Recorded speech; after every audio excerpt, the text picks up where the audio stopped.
Sunday sequence break.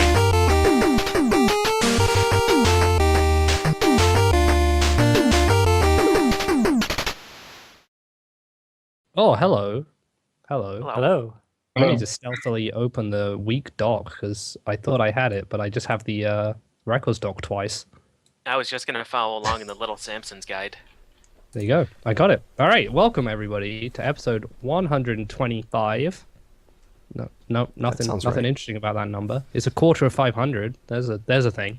Mm-hmm. Now everybody checking to see if I got that right or not, and then if I did, wondering how. But I did. That's correct. You've been plugging away at your abacus all day. Dude, I have all these flashcards, man. I'm just remembering every number and what they are times by 4. It's going really... Or if you prefer, it's 5 to the power of 3. Well, there you go. That's also a thing. Or 5 cubed. Do you say cubed in America? Yeah, you can say cubed. Do you have cubes in America? Mm-hmm. No. Nice. We No, don't. we don't. Everything's No, only flat or squares. round, but there's no cubes. It's just because I thought the cube was invented for the sugar cube. And, like, we put them in our tea, and I didn't know if you guys got the cube as well. No, but I we guess... invented the cube based on rock salt. Sorry, you stole it from us. Oh, on rock salt? Yep. Shit. Do you have salt licks? Salt licks for horses. Mm-hmm. Yeah, we got those. Okay. Yeah. I don't know who invented those. Anyway, enough about cubes. Welcome to the Lost Vikings. Nothing to do with cubes here. No more cubes. There's not even cubes in the game, right? But there's 3 of them. No, cubes. there's no cubes. No cubes because it's 2D. There is. You didn't have to think about it. Lots of 2D. very square Yeah. things. Lots of Okay. square things. But joining me as usual and not so usual in the normal cases, we have Fiesel, Hello. PJ, Hello. and then not so usual we have johannhowitzer. Johan, is it John? How do you say the first bit? It's Johann. It's I should probably explain the nickname. I was called Johann because I play the piano after Johann Sebastian Bach. My first name is Jonathan, and the last part of my username is just another nickname that I had, so it's just 2 nicknames in a row. But it is Johann. And hello. Isn't a everyone. howitzer a cannon? Yes, it is. It's an anti-air gun or something, right? So the theory is that when a classical era composer uses a large piece of artillery, it makes his opponents less able to harm him. There you go, then. Aha. Good to know. And then we have someone else whose name I didn't actually, for the first time, get a chance to find out. So I don't want to say your real name, because I think it's Danish or something like that, and I'm going to get it wrong. So we also have... Chansey. Chansey. Hello, all. We have 2 of them. Chansey. It's Morten, fantastic. Right. It's the Morten. real name. Is it Danish? Yeah. Thank God I got that. Um, right. Wow, nice Yeah, guess. It's Jesus. close to another Martin, so Yeah. um, We'll call you Chansey if that's okay, if you don't mind being named after the Pokemon. Chansey have always been my favorite Pokemon, so That's all right. actually that's simple. And I have Can I played ask a lot why? of Pokemon in the past. Why And Chansey? Since I think I was 8, I played Pokemon trading card game at pretty high level. Mm. So I just picked Chansey as my Was she favorite good? Pokemon. Was she good in that? In the Alakazam deck, of one of the first, yeah, and from time to time Chansey had been played. It came in second in World Championship 2000, and can't even remember what, but it was a Blissey deck, so of course Chansey was in. There you go. Yeah. I'm learning about Chansey. I had no idea it was anyone's favorite Pokemon. So there you go. Yeah, Learning. it's also an unusual one to have. All right. Al, Gilda Sneeze is working on the AGDQ video, so he won't be about. He's panicking very amusingly in our Skype chat, but for good reason. So Yeah, everybody is go quite wish funny. him luck. Mm. On it was Twitter. funny to see him pop in every so often and be like, rah, rah, rah, rah, and then leave. Like, screaming that everything's not going exactly to plan. And then off he goes. So good luck to him. Enjoy. Glad I'm not the one doing that. Then, yeah, recaps then. Fiesel. Me. There. Yeah. All right. Let's do some What have you been recaps. doing? Yeah, let's do some recaps. What have you been up to? Ish. Well, see, much of my week's been taken up by, well, my free time's been taken up by getting SGL going. We did 2 episodes this week. Pretty good stuff. Got the next one coming up next Saturday. Also put some time into working on my strats in River City Ransom, trying to do the Dragon Twins fight right, get them both fight them both at the same time, even though that's not a particularly marathon safe way to do it. I think that's pretty much what the standard is for this game. So no more safety strats for that.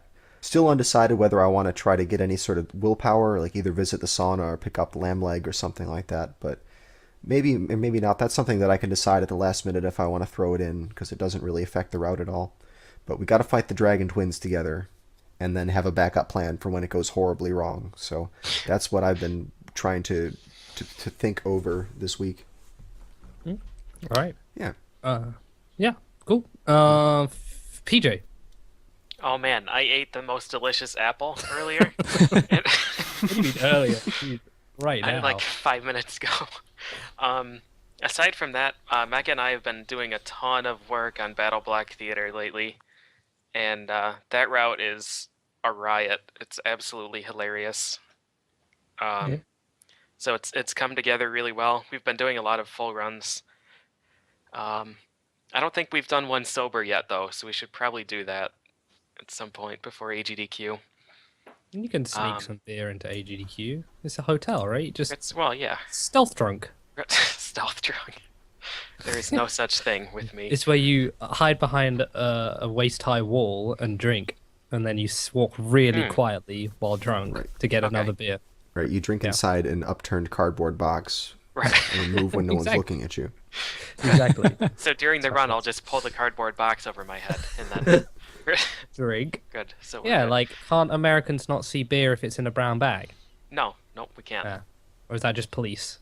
Yeah, well, police are especially vulnerable to that trick. Oh, But I thought you were going to say they're especially American. especially American, yeah. So yeah, that's Battle Block. I've been playing a lot of Battletoads still, of course, because I have to. Because that game's I awesome. have to. And then, so there's this skip in buying a commando rearmed that has been known for a while, but none of us could figure out how to do it. And she then figured out how to do it, what causes it, and it's really, really dumb. But it skips the first 2 stages, so it skips like 4 minutes of gameplay. It's just you have to play the first few minutes at 800 by 600 and 56 FPS, which is an in-game setting, so it's perfectly fine. Yeah, And then it's you have one of to those raise your, ones never seen or never used. Yeah. And then you have to raise your resolution and frame rate back up so you can do the rest of the tricks in the game. So, yeah, he found that yesterday, and I, like, grinded practice out like crazy yesterday, and then my first attempt that didn't crash the game today beat the record by, like, 2 minutes and 15 seconds or something. So, Wow. That's when you knew it it's- was a keeper. It's a horrible game. Yeah, I mean, yeah, I didn't include it in the list today because I just got it like 640 or something. I'll talk about it more next week, I guess. It's all right. I'm sure you might play it again, maybe. No, and I'm not. beat it. I'm done. You said that once before. I don't believe I did, you. but then a 4-minute time saver happened. I can't ignore that. Oh. Another 4-minute time saver might happen. You might get a 2 minutes. All right. Me then. In exciting news, after 6 long years, I'm finally able to upgrade my internet. Congratulations. So, I know. I'm getting I'm getting a speed. This is great. My upload is going to be 50 times faster than it was, which means I'll be able to stop streaming at 300 bit rate and actually go into like the megabit range, which is very exciting. So I've basically just been trying to buy equipment ready for that happening, new capture cards and whatnot. Aside from that, I've been watching runs to get excited. I watched a bunch of the Crash Spyro trifecta yesterday, which was really cool. All the 100% equivalents in Spyro 1, 2, and 3 and Crash 1, 2, and 3. There was 25 people, and I think maybe some people are still going, but that was really sweet. I watched a bunch of that. And I watched stealthily some SGL. I was gonna chat in the chat, and then I realized I was accidentally signed out, and I was too lazy to log in, but... You mean you were under the cardboard box? I was under the cardboard box drinking out of a paper bag. Yeah. So I was safe. No one could see me. So yeah, did that. So I might force myself to speedrun now. Well, now I will have better internet. I have no excuse not to stream. I'm not going to be ashamed anymore. But yeah, I think that's it. That's me, basically. Nice. Yeah, okay. Johan, you're first. What have you been up to the past bit? Well, for the past week or two, I have been learning the Claude's English no math Final Fantasy Tactics route, which has been really fun. Like I don't have to. That sounded like an exam. I thought you were saying you're studying for school or something. It's more or less an exam, yes. It involves a lot of memorization because when you're running an RPG, of course, you don't want to be tied down to notes. If it's something you can easily remember, you can skip reading your notes and looking for, a fine print, just looking over your notes, trying to figure out where you are in a crucial moment, losing time. So I've been doing memorization of that and practicing a lot of my spare time. I've also been, I bought a game for once. My finances have been really tight all year. But I was able to take advantage of a Steam sale to pick up Freedom Planet, which is a game that, it's a fantastic game. It's one of the best games I've ever played, and I am sad I could not have bought it sooner. I also saw it tonight in the Fast Force Marathon and decided not to watch because it'll probably ruin it for you. Yeah, yeah, I know. I already saw a clip that I wish I didn't see, but that game is incredible. Great music, great gameplay, high speedrun potential. I can already tell that. I've only spent like 2 evenings playing it, and I messed around a little bit off stream with it. And with the slowest character, which has a charge shot, there's a recoil for that charge shot, and I've already found a way, without watching any speedrun videos, of using the charge shot recoil to boost jump height without having to flutter, which allows you to get over certain heights of jumps faster because flutter takes a little while to charge up, but the recoil happens instantly. Huh. And yeah, the game is just packed with possible speed tech. It's a fantastic game. Casually, I'm having a lot of fun with it, and I plan to play through it, of course, all casually before I speedrun it. And I want to route it myself because the games I've run in the past with Claude's Tactics, like I definitely want to take his route because he's been speedrunning the game a lot longer.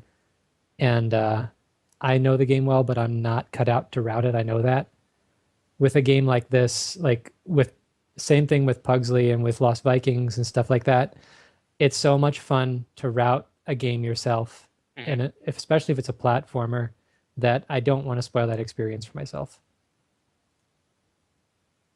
All right. I was a bit confused when you said your finances were tight, and I thought you were complimenting yourself. Like, my finances this year were really tight, and I was like, good job, man. And then you were like, so I haven't been able to buy stuff. Oh, okay, I get it. Yeah. Too much slang. All right. Cool. Then finally, Chansey, what have you been doing? The last week or two, I have been mostly doing school stuff because the assignments are kind of piling up here in December. The teachers are deciding to put all the assignments at the end. Yep. So that's a lot of fun. I have been playing Video Smash, And yeah, I really think it's a good game, but it's kind of makes me want to play Melee instead, because Melee is the better of them. Yeah, So, it's pretty much. I watched some people play it, and I was like, no, I'm not gonna buy it for the same reason I'm not buying Mario Kart 8. Like, I'd rather go play an older Mario Kart I already own. So I actually think Mario Kart 8 seems better than the older ones. Maybe not Double Dash, but nah, it's terrible. No, it's not bad, but it's just not as good as the others. Double Dash is better. Mario Kart 64 is better. If you're good enough, I'm sure SNES is better as well. But anyway, all right. Hey, so game of the week. Let's not shit talk games, and so on. And instead, we finally got an episode. All you Blizzard fans have been messaging us saying, when's a Blizzard game going to get on? And we listened. And we did listen. And we got a message from Johan. And we thought, finally, we can satisfy those guys. So all you BlizzCon visitors and so on. Excited because we got Lost Vikings for you. Now, Johan, for those who do not know what Lost Vikings is, which I'm assuming is a few of you, please enlighten us. Lost Vikings is a puzzle platformer developed by Blizzard back in 1992, I believe. It says 92 here. Yes, okay. I'm going with that. 92, I'm right. I haven't looked. I just looked that up like last week because I have no mind for dates. But yeah, it's developed by Blizzard. They were not called Blizzard at the time. They were called Silicon and Synapse. Anyway, it's a puzzle platform with 3 characters, and each of those characters has... Okay, think Shrine. It's got 3 characters. They each have unique abilities. The difference is that in Lost Vikings, all of the characters has to be controlled individually. They each have their own position in the level, and they all have to make it to the end alive. And they can use their abilities in tandem, like Eric can jump on top of Olaf's shield. Eric has a jump, and he can bash down walls. Baleog and Olaf cannot jump. Baleog has weapons. He has a sword and a bow.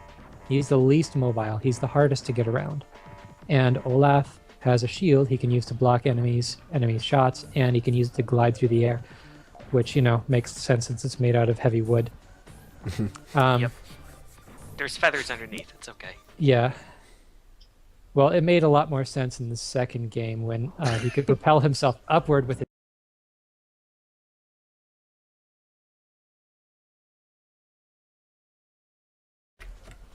I think methane is definitely lighter than oxygen and all the other stuff.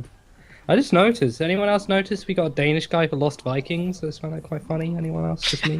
Don't know. He was the first one to run it. Right.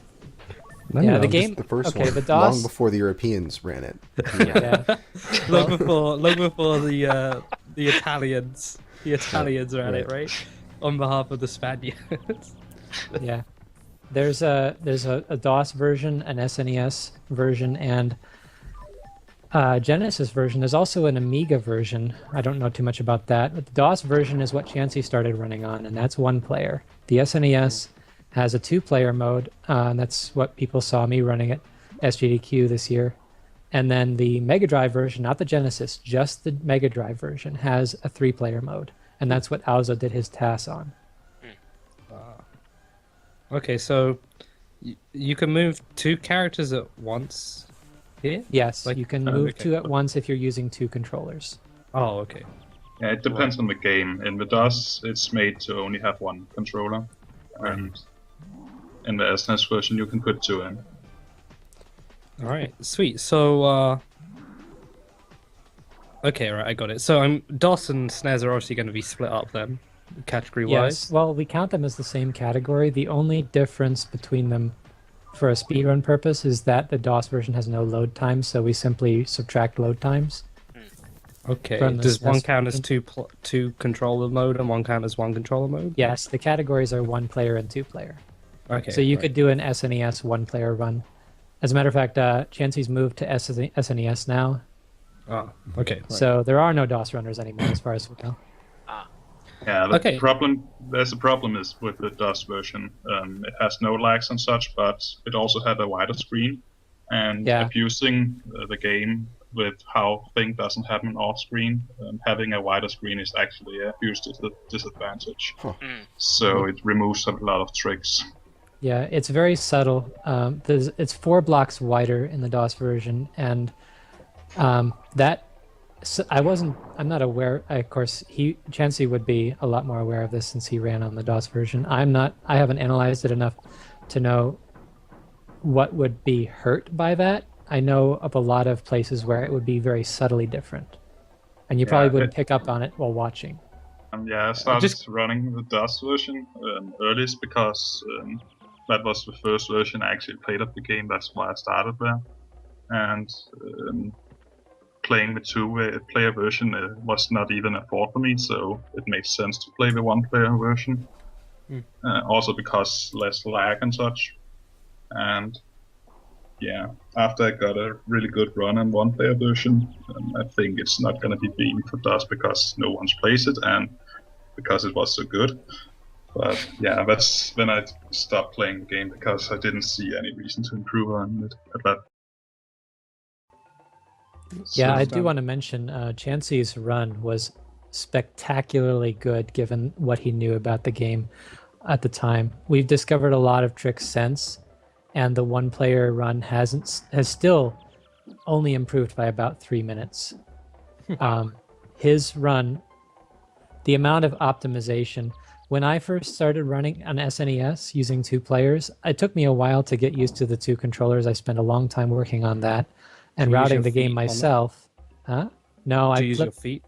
I turned one of the controllers around and stuck it to the back of the other with Velcro. Yep, the controller sandwich. So I have buttons on the front and the back D-pad is flipped. Right. I started routing it in a vacuum, and then afterwards took some tips from Alzo's TAS. He has a 2 and a 3-player TAS of the game. I think only the 3-player is available on TAS videos. I don't know if they considered the 2-player obsoleted. But after a little while, Yagamoth started getting a little involved and found some tricks and setups and things. And then he sent me a link to Chansey's run on YouTube. And when I saw that, this became a recurring thing when working on the game, that I would have these things I was handed that would force me to completely reroute from the very beginning. Because Chansey's run covered a lot of my blind spots, and just about every level changed based on what I saw in his run.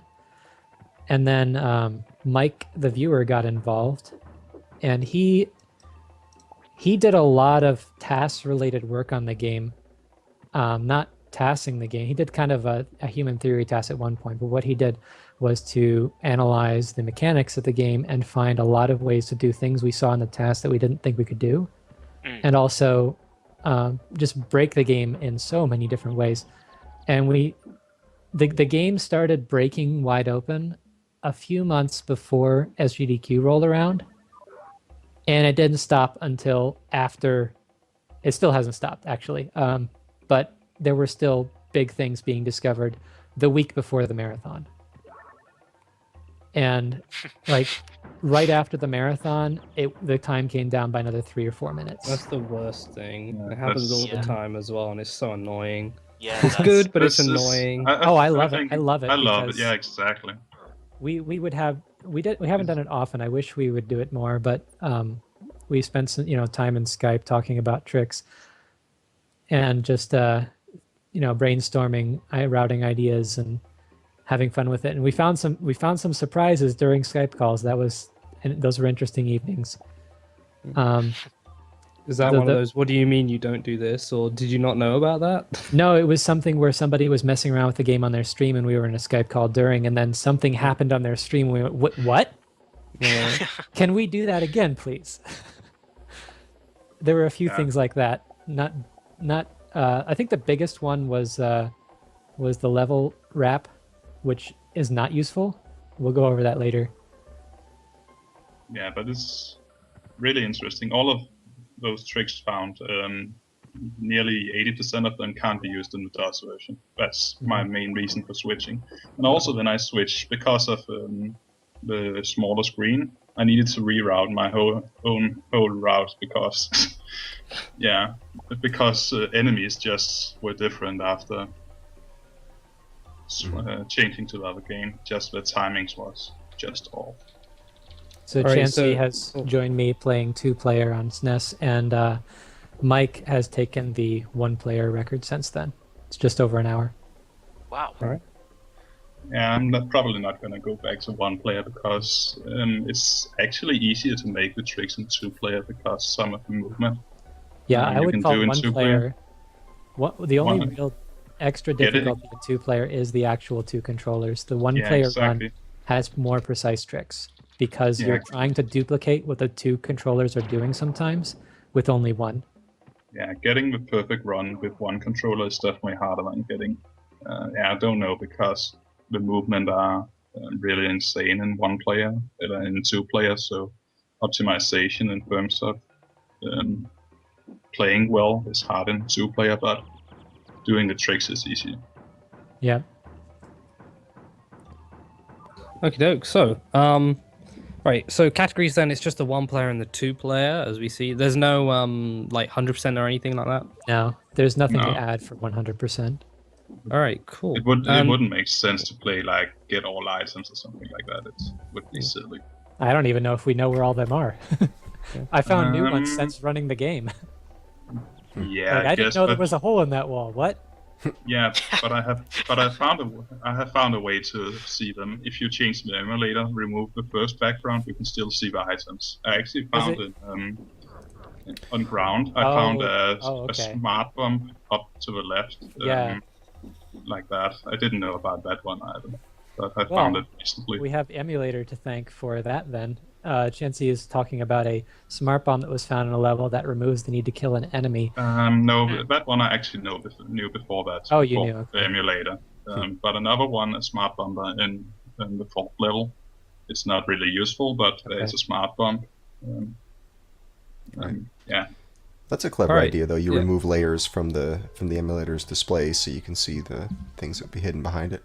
Yeah. That stuff normally I would just accidentally press the button on the emulator and be like, fuck, Right. which one was that? Oh, god damn it. Right. That's the only reason I know guess. you can do that. So Then it's- you remove Yeah. all the sprites as well, and you're Yeah. like, fuck. I found a new Exact- glitch. And actually really interesting because items are in general never stacked when you look at them, but when they're hidden behind the scenes, they will often be stacked in one position because the user will never see it anyway. So, All right. I'll have we to go have take a look at that. Yeah, we have a whole load of techniques and glitches and stuff to go through. So Yep. yeah, that's a good idea. we're gonna let's move on to that, and we'll try and be precise and concise and so on with these. So we try not to skip too much and try and get it explained nicely. So you guys are pretty free to go through this. So we heard a bit about the 2-player, the 2 controller thing. Anyway, with stuck back to back, is there any more to add to that? Well, Yagamoth and I talked about that a lot over one night. And his method is very different. Both the controllers are face up, and the shoulder buttons of the second controller are face downward toward your lap. And he considered using my method. There are definitely benefits to both that we found. For example, I had to switch I started using his method. And I had to switch because the shoulder buttons are much more important in Lost Vikings. And I had to use the second player shoulder buttons by hitting them with the heel of my hand if I used his method. Another difference is, like, he also tried using the controllers flipped, but flipped vertically instead of horizontally. Like, in my case, the D-pad of the back controller would be on the right side. In his, it was on the left, and the shoulder buttons of the back controller were on the bottom. Yeah, that If makes you can sense. imagine that, yeah, like And that keeps old- the left and rights the same. You don't have to reverse one of the It left and right does. in your head. But he found that that method that none of us have since used is difficult because it puts a lot of burden on the left hand because you're operating 2 D-pads at once. Oh, that's tricky. Yeah, that's a good point. One thing I've had to do in order to keep the controllers from torquing around while playing on 2 D-pads on opposite sides of the controller, though, is throw my pinky on my right hand up on top next to the ABXY buttons. while I do stuff with my right thumb and both D-pads at the same time. Yeah, that's true. It is really hard to use a D-pad when you don't have the controller firmly braced. Like, I've noticed trying to play with a controller on a table or on the floor that sometimes it's just hard to do D-pad stuff if the controller is wiggling around even a tiny bit. Yeah. Which is the primary reason I decided to use Velcro. Some people have used tape. I could have gone that route. I definitely didn't want to use anything that allowed the controllers to wobble around together. Right, and you can't like snap them up with rubber bands because you have to get at those shoulder buttons, and so you can't be putting rubber bands over them, so it's a little tricky. Yeah, NES the controllers rubber are bands easier to stack. It'd have to be very near the center and would still allow rotation. All right, then it says that Chansey plays on keyboard. Do you use like a key cloning program, or is it just you've set up the emulator to match? I just set up the emulator as I liked it, but I made it look a lot like the one-player version because that was what I came from. So sometimes I have it like put on spacebar, and computers don't like having spacebar and pressing other keys at the same time. So from time to time I do some weird stuff because of that. So it's both good and bad having it on a keyboard.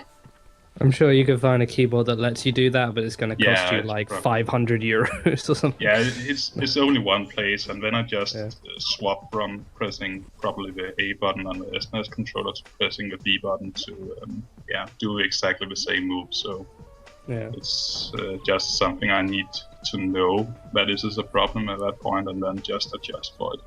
So. All right. Another bit about camera, because I was watching the videos and wondering why you guys like move one character all the way and then move the other character, because it seems like the camera scroll would take up more time than just not doing that. But if you could explain the camera bit here. The camera movement, even in 2-controller, you still have 3 characters to traverse the level, which means usually you have to play the level twice, once with 2 characters and once with a third, depending, of course, on all the level's individual tricks, and the routing is complicated. But the idea with the camera is that whenever you're moving the camera, nobody can move aside from the second controller. The camera can be attached to either controller. It starts out attached to the first player, but you can send the camera to the other controller using both shoulder buttons. So usually, for the whole run, pretty much, I have the camera attached to the first controller, which means the second player then still can move, but the first player can't, because as soon as you press switch to the inactive character, the camera zooms away, and the character is no longer selected. So a lot of the routing of the game centers around trying to minimize the number of times we have to get the camera to move. And it's like if you're moving along a horizontal with the camera, it has the same horizontal speed as if you're moving on a diagonal. The diagonal movement in the camera has the same horizontal and vertical speed as a vertical or horizontal camera move. So the diagonal moves are the most efficient. And we try to switch when characters are very close by the camera, because the levels are very non-linear. They're not all left to right. Sometimes you'll loop around. For example, the first level of Prehistoria, the level goes right, comes down, and then goes back left. So we do the whole level with 2 characters and then switch at the very end rather than switching earlier, because the other Vikings are right there. They're right next to it, and the camera pan is very short. And it would be really interesting taking some of the more complicated levels and doing kind of a path analysis of where the camera could potentially move and figuring out what's the shortest. Like the mandatory camera moves, just kind of, I don't know how you do that exactly. It would be a visual mess, but yeah, that would be a disaster. It's definitely an aspect of the game that involves a decent amount of creativity. There have been setups with camera pans that we thought were optimal, and then somebody found a way to do it that was slightly better. Also, the interesting thing about it is how you move your camera also affects enemy manipulation. So sometimes I just use the camera in the same way as I always did to not mess up the enemies. Enemies treat So- the edge of the screen as a barrier. They will turn around as if they'd hit a wall. So we can use that to manipulate enemy pathing the way we want. Like, for example, in the first level of Egypt, I paused momentarily near the end of the level, allowing 2 guards to get on screen. If I had continued to walk, they would be walking in opposite directions, but the one walking to the right will turn around immediately. They'll be in the same place and much easier to control. Ah, okay. You can also see it in the video now that we use the camera here in this stage to actually despawn. Not Yeah. despawn the enemies, but actually despawning Pounder, so it's easier to get past. This trick is really, really hard to do in one player, but it saves a decent amount of time. But here, you just despawn it instead. Yeah, one major thing that casual players will notice right away is that whenever an enemy is off screen, the enemy can't move or attack. So an enemy that's off screen is totally harmless. And this also applies to a lot of objects. Like, enemies don't despawn, they're still where you left them. But the objects in the game, if it's off the screen, very often the object will not exist. This includes doors, it includes elevators, electrical barriers, sometimes even wind created by fans later in the game. Huh. Electrical barriers are weird though. Some of them don't exist off screen, some of them do. And we think the ones that do exist because the designers foresaw some kind of automatic movement that you could generate just in casually playing the game to get through that. Like, if you set an elevator in motion and then it went across an electrical barrier. They didn't patch all of those, but there's some places, like if you used an elevator, it would be easy to notice, like easy to accidentally go through one of these things, and they probably did it in testing. Yeah. We had to test every single one of them to actually find out which of them could be and which of them couldn't. There's a lot of them, and automatic movement, what I just mentioned, that's a very, very core thing in this game, and it's one reason the difference between 1-player and 2-player times is so close. The 1-player record is about 1 hour and 6 seconds, I think, and the 2-player is 53 minutes 7 seconds. That's only 7 minutes difference. And the reason that it's so close, when you would think 2 controllers would make so much more of a difference, is because the 1-player can copy a lot of the 2-player movement by making use of automatic movement. Things like falling, using an elevator, Eric's bash animation, which I'll talk about later. All these things. Eric's jump too has Eric's a large jump amount of will inertia. follow through a jump, yeah. Automatic movement is a lot of the reason we can use despawning to get through things. And Eric is the best for that, which is why most of the despawning tricks involve him. Yeah, Inflation with the bicycle pumps later in the game, though, that's another form of automatic movement. And anytime you can get a Viking moving without controlling it, you can save time. It's also interesting to see that that's one point where the developers never suspected automatic movement. That's actually kind of weird, but it's so broken with that object. It's amazing. When I first started running this game, I thought the game seemed to me very, very solid. Like the platforming is so robust. The collision is so clean. The controls are so uniform. Beliog and Olaf have they have no acceleration, practically no acceleration time. So they pretty much just have one speed as long as they're not at the very start of their walk. So it doesn't look like a very breakable game. And then all these crazy things happened, and it turned out not to be a very unbreakable game. Yeah.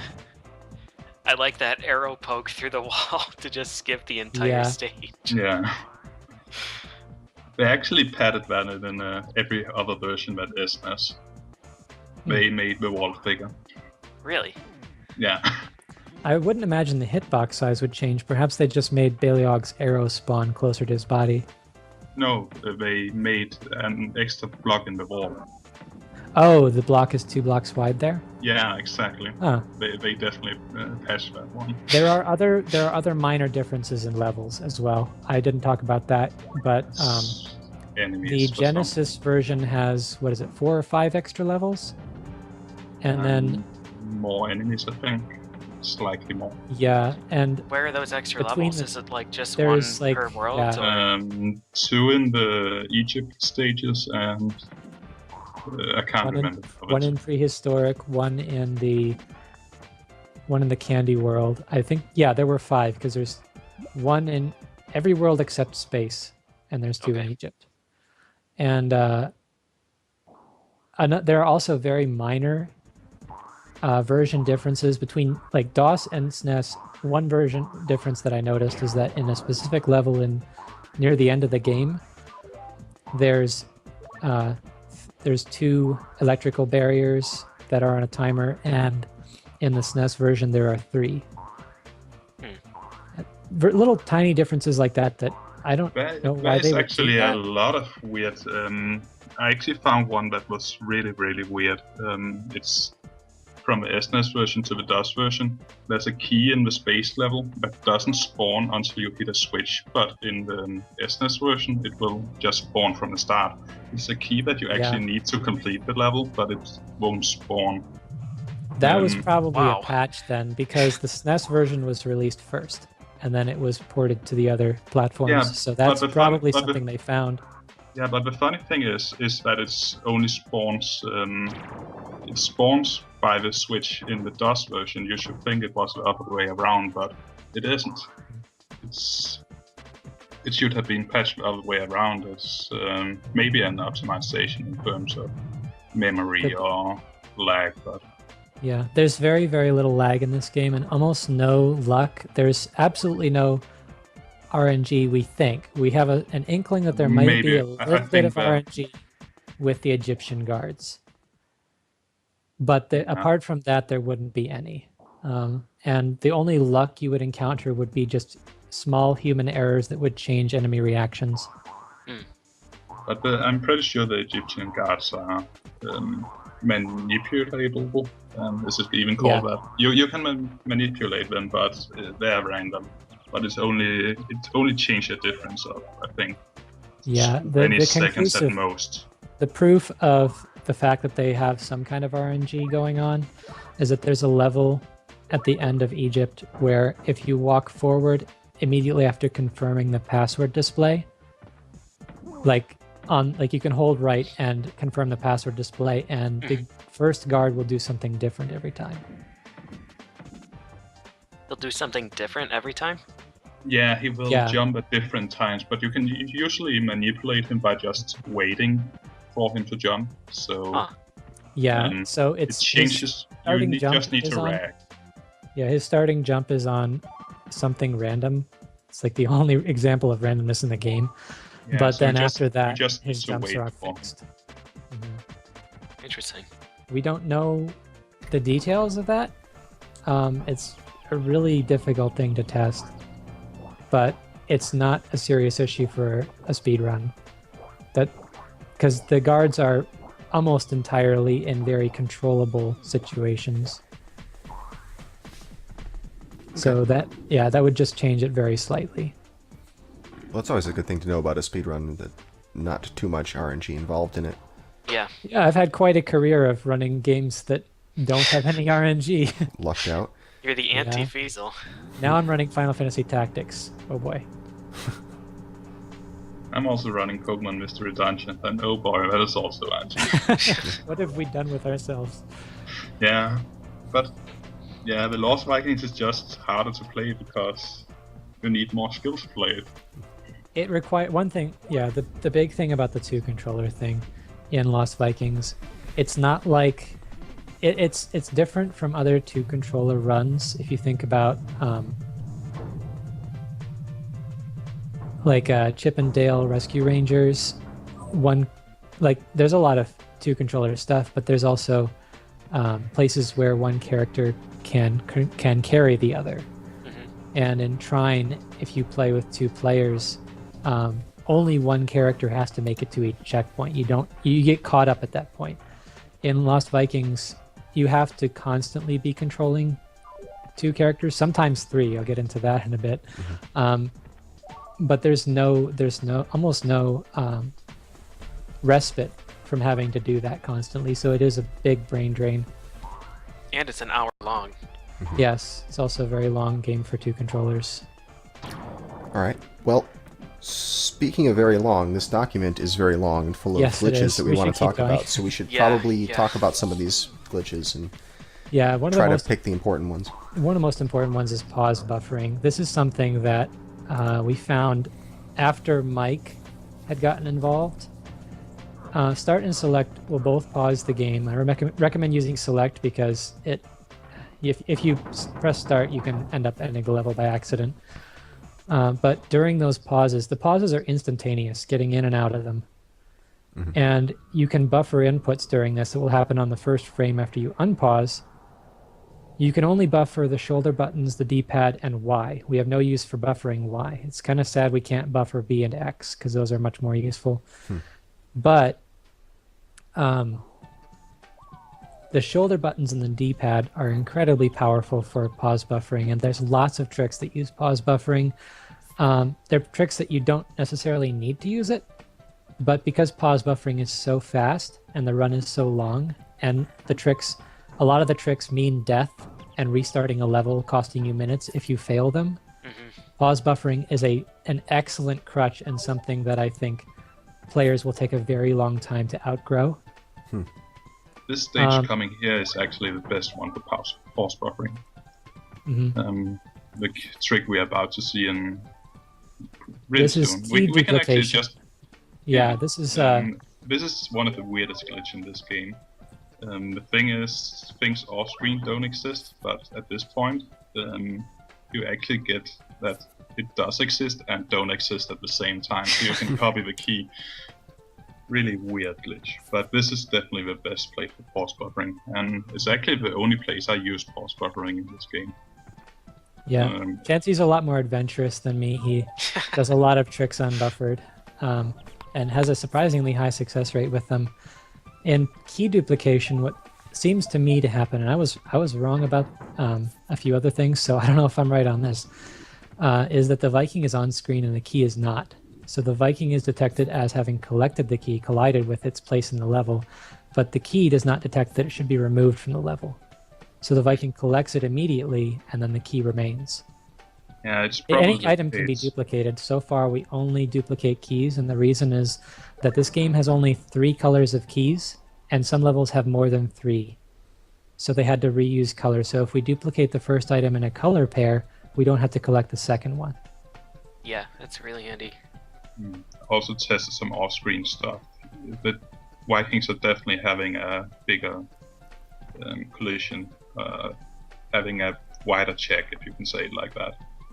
Also, some platforms, for example, this one up here, also have a wider check. It's really inconsistent with when platforms are actually detected.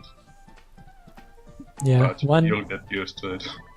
One thing about Viking collision, that there are 2 Vikings out of 3 that can't jump, and normally they will fall into a gap that's 2 blocks wide, but there are many places where the developers assumed that we can't get across a 2-block gap with those Vikings. Unfortunately for them, we can, and casual players would run into this all the time, so I don't know why they didn't fix it.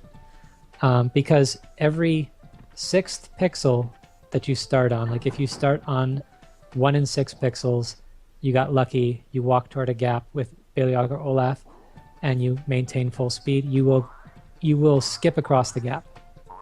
And I misspoke during the marathon. I was under the impression at the time that this was due to oscillating hitbox size. Yagamoth uncovered some things later which allowed for more setups, and what it appears now is that there is subpixel movement. And what's happening is that if we start on the correct pixel, our subpixel movement seems to be rounded to 0. Subpixel position is rounded when you stop moving. So you start at a point 0, so to speak. And then as soon as you start moving, subpixel movement comes into play, and every 6th pixel you gain an extra 1. So if that extra pixel due to rounding happens when you're falling into one of these gaps, you will be immediately caught by the other side. Because this happens with subpixel alignment, there's actually twice as many places to start these tricks. You can start every 6 pixels and just do a straight walk up, but every 3rd pixel, the ones in between these 6 pixel positions, there is a place where you can walk up to full speed, stop, then walk up to full speed again, and you'll make it. So there's a way to offset. That's pretty And handy. every place but one, there's a way to like push against a wall or something to set your position, climb up a ladder, etc., to set your horizontal position in such a way to get across one of these gaps. There is one place where you cannot, and that makes it a little more difficult to do on CRT because you need to have a 1 pixel reference point. However, yeah, makes sense. It's a little tougher on a CRT. It's one of the disadvantages of it, that a little bit of blur in the pixels. one thing that pause buffering helps with that, though, is that because when you buffer a shoulder button, you create a switch to the inactive character on the frame after you unpause. Mm-hmm. If you put that together with a D-pad input, like you press right and R on Baleog will be switched away from when you unpause, but before he does that, he will get 1 pixel of movement. Oh. If okay. he's on the ground and the air doesn't count. I see. So there's ways of making yourself move exactly 1 pixel. The game only checks for inputs every 3 frames. Yagamoth's and Mike's research turned this up, and Yagamoth was the one who connected that to the gap cross trick, because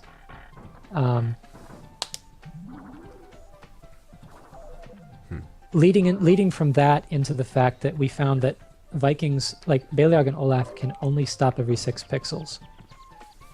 They're getting about 2 pixels of movement per frame, something like that. I'm probably way off. But the idea is that because you can only stop every 6 pixels, it told us that the game... Mike already knew the game was only checking for inputs every 3 frames. That told us why we can only stop every 6 pixels and not in between, because the game wasn't picking up that we'd stopped yet. And that told us why the 6 pixel gap cross trick worked and how we could set it up better. Because of different stopping positions. Because I thought it was based on animation frame. I thought maybe their different frames of their animation had a different hitbox size, but he disproved that. I see. Well, now you know the truth. That's why it's good to have input, and it's good to have multiple people working on your game. Yeah. Even people who are not interested in running it, but just like finding out the tricks and understanding the mechanics of it. Yeah. Well, what else is important here? What's the most important stuff? I would say probably 2-dimensional ejection, because this is useful for a select few tricks. It's just a basic 2-dimensional platformer ejection where if you're inside an obstacle, the game engine will try to kick you out opposite the direction you move. So if you're trying to move to the right, it will kick you out to the left. Oh wow, how much does that get used in the game? I don't know if I've seen instances of that in the video, but I probably just missed it. I can only think of one offhand. Yeah. It's the one in the very end of the Candy World. I thought you said this is an important You can trick. use it more, but... Yeah, there's all kinds of places to use it, but all the speedrun currently only uses it in But one yeah, place. I would say the most important trick is definitely off-screen manipulation, because, Yeah, we were saying that... because things doesn't happen off-screen, which means you can make major sequence breaks, because just skipping parts where you wasn't supposed to go past yet, like electrical barriers and such. Okay. So you can simply... Is there a spot that I can show for that? I don't know which of these timestamps it should be... which is... I would say under despawning. Oh, okay. That will show I think it's... Yeah, this will be an electrical barrier that you ride an elevator to get through. Just simply by moving the camera away while they're riding the elevator, the electricity disappears. If you create automatic movement, you can do this in a lot of places. Eric is the there we most go. useful for this. For example, if you have him running toward a door or jumping toward a door or something like that, you can also use later on in the Neat. tricks section of the document, there's also the trick in... Yeah, we could see it in Trapped. That actually combines the two things because it uses Yes. this trick of off-screen collision to go into a door and then combining it with the ejection thing. But yeah, you can see that trick, barrier there. That trick changed probably 4 or 5 times.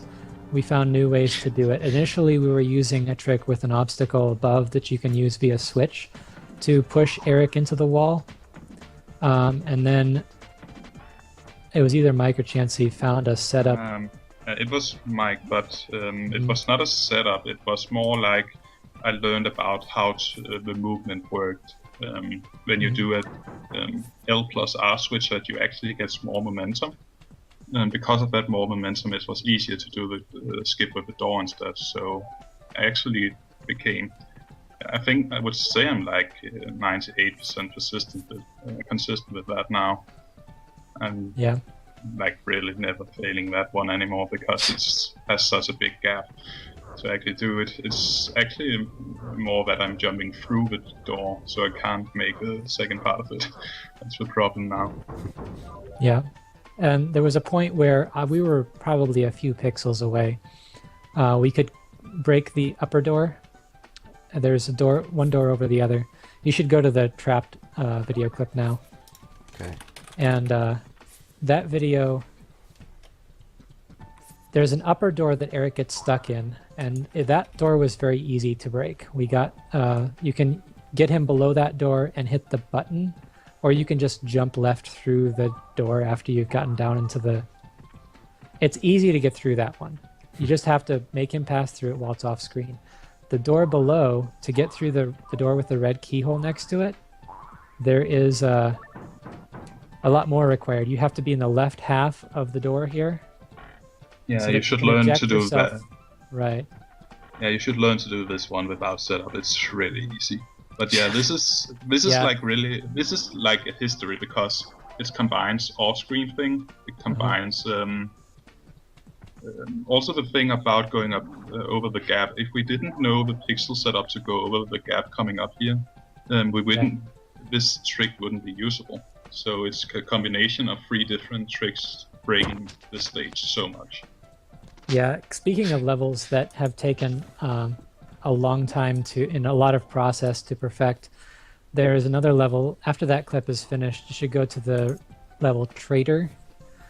This level's gone through probably 10 or so changes. Initially, we were duplicating the blue key, and the only way I found to do that reliably was with a 4.5 beat music cue. Because it's on like a 6 pixel window, and Alright, if here you it fail, is. it's over. And so then it was found that we don't even need to duplicate the blue key. We can just avoid using it because Mike looked at something the TAS had, which was passing through a floor while still on screen. Turns out when you use a key on a keyhole, even the wrong color keyhole, your collision disappears for a moment. So here I just use the red key, or the blue key on the red keyhole as I'm hitting the ground and pass through the ground. Wow. To get the yellow key on the way down. That's the last change that was made in this level. Thank goodness we don't have to do that stupid key duplication anymore. Yeah. And that's also usable to avoid fall damage. If you were to use a key on any color keyhole, obviously the wrong is better since you get to keep the key, you will avoid falling damage.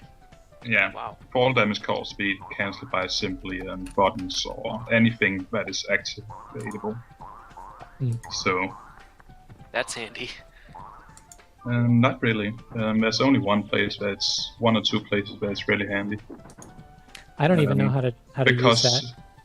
Because you don't need it. because you just switch the camera and let them fall to save time instead. So usually fall damage is not an issue. You just use it as like, yeah, I'm gonna fall and I'm just gonna move the others while I'm falling. Another thing that's also a thing you want to be doing with Eric's bash stun. When he bashes a wall, he will be stunned for a bit. So you do something else during that.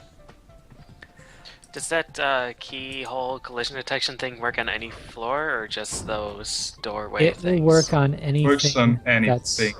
but there's not enough to do it on a horizontal. It won't work on hard terrain. It won't work on the game background terrain. It'll only work on things like that door, which will be removed from the level at some point. Okay. Yeah, I was wondering if you could just like jump and clip right through a floor. Yeah, like you that. can, but you don't have enough time to do it on a horizontal door, so you can only do it on a vertical. Oh, I see. Yeah, because you have your character can overlap both the keyhole and the door at the same time. Yeah. Yeah, you can also avoid fall damage just by getting hit by something else on the way down. And this is a part of a trick that we have not been able to use in the speedrun so far. In a very late level in the game, this is under damage boost in arena. There's a trick that we have not been able to do because this is one of the things that's luck based, just because of the enemy's fine changes in his pathing. There's a scorpion, and scorpions shoot these little pellets of poison. And if you get one of those to hit Beliog and Olaf in the air on their way down, they'll hit the spring they'll get pushed down into the spring harder. And that causes them to be able to skip an electrical field that you cannot pass through, and skip getting 3 keys earlier in the level with Eric. Interesting. But you have to time that very precisely, and because, especially with Beliog, you cannot control how the timing of him bouncing on the spring, you can't control his ascent or descent at all. I think it's just a matter of time. I think it's a matter of time because until we find a setup for that one, I actually think it would be doable, but it's definitely hard. Unfortunately, it's late in the run, so it's not something we can just get and then continue a run. Yeah. Yeah, it looks like I can't get I don't have the video. Okay. I can't get it to download from Dropbox from here for some reason. Well, before we run out of time here, we really should talk about the last boss. Okay. Because there's some really interesting stuff there. The last 3 videos you have. First of all, just as another trick that we use in a speedrun, the last level has a boss, the alien that took the 3 Vikings captive. You face off against him, first with Olaf, then with Beliog, then with Eric, and finally with all 3 of them together. And in Eric's phase, the 3rd phase, you can bash Tomater backward. You're required to do this 4 times to make him hit an electrical field, and then he teleports away. But it is possible, but very tricky. You have to know when the timing is to get another bash in from a full stop after Eric's hit's done before Tomater starts walking forward. If you fail this, if you are early or late, the penalty is death, and it's toward the end of the level, and it's at the very end of the run, so it's very scary to do, and I have failed a run many times doing this, but it saves a lot of time as that phase is very slow without it. Okay, we've got it up now, so you can see it. And then the final boss also has some very strange things that can happen. I had this Tomater in the very last phase of the fight. Tomater is standing on a bridge, on a platform in the air that must be destroyed with bombs, and then he has to be bashed backward into anti-gravity. However, if you bash him before he hits the ground, his collision disappears. So it is possible to soft lock the level, either by dropping him through the floor or by kicking him infinitely to the right. That's amazing. So I mentioned this during my marathon run. I mentioned that this was possible. I mentioned a soft lock on the final boss. This is what I was trying to avoid. Well, you'd still be able to use the menu and quit. Yes, right? you Or can restart restart the the level. stage. Yeah, it's not There's an still a actual loss soft of lock. 3 minutes, so Yep. Yeah, but It's you're not not a like it's not a stuck true forever. soft lock, but you might as well call it that because your run is dead. Yeah. And then the last video, Mike found some interesting ways to use despawning of electricity to get Eric to hit Tomater into areas he's not supposed to be able to go and get stuck in anti-gravity, triggering a phase prematurely. What this does is skips the 4th out of 5 phases of the fight and causes Tomater's sprite becomes glitched into other memory addresses. So Baleog, as you can God. see here, will shoot Tomater out of his bow. There's Tomaters everywhere. The final phase is successful, but cannot be completed because Tomater is no longer actually in the level. So this forces a level restart as well. But Wow. yeah, if you want to see something else that's really like along Yeah, these that's what- lines, yeah, that one you can't do by just accident. yeah, This there's one also was- a trick. Let me see if do we have a level for this? Level wrap. Yes. Go to elevator. Level wrap trick. We'll go to that video. This is one of the things we found accidentally in Skype. Chansey was messing around and we were watching his stream, and he used the level end door in elevator, the last level of the factory. Okay, we got it. He created a recoil back toward the door with Olaf while Olaf was off screen, causing him to get stuck in the door momentarily. And then putting Olaf's shield up, you can use a magnet on the next floor up in the level to cause Olaf to start ascending. Now, the game kicks him out downward with this, and if you do that repeatedly, he falls through the bottom of the level. Which we didn't think was anything special. And then while we were in Skype, all of a sudden we heard Olaf's fall sound as he emerged from the top of the level 2 minutes later. He was falling essentially through nothing because of the Y variable in the game having a much greater range than the level vertical size. He took a while to get under the level all the way through the top, Wow, that's Yeah. crazy. but he did eventually make it. It was also amazing because the thing of switching the background off, at the exact point where he actually did the underflow, I switched the settings. So at first we thought it was the graphics settings that made the difference. So that was really confusing to start with until we figured out, oh, it's just because we waited for 2 minutes. Yeah. Wow. Wow, so this will go on for a while, I take it, huh? Yeah, if you want to skip ahead to I made a note of when it ends. You can skip ahead to that Okay, and see we it got fall it. through. All right, here we go. Are you guys watching on the lower lag stream, by the way? Look at the link in the... You can look at the link in the Skype if you want to. Well, that was pretty neat. So, all this time waiting was just waiting for it to go back on into the range of usable numbers again, and Yeah. And then dying. and then dying. There it goes. Cool. You should also, before we go on to the next segment, look at the buffer jump into jump clip on the level tough toward the end of the document. This is a really good example of Eric's off-screen movement using a jump, allowing you to pass through a despawned obstacle. What happens here is Eric goes into an area that is meant for Olaf using a pause Alright, here buffer it is. jump. This can be done pretty easily without the buffer. You're just creating good momentum Whoa. to the side and downward to get past electricity. But the problem with getting him into that area is that he didn't disable an electrical field, which is now blocking him from the rest of the level.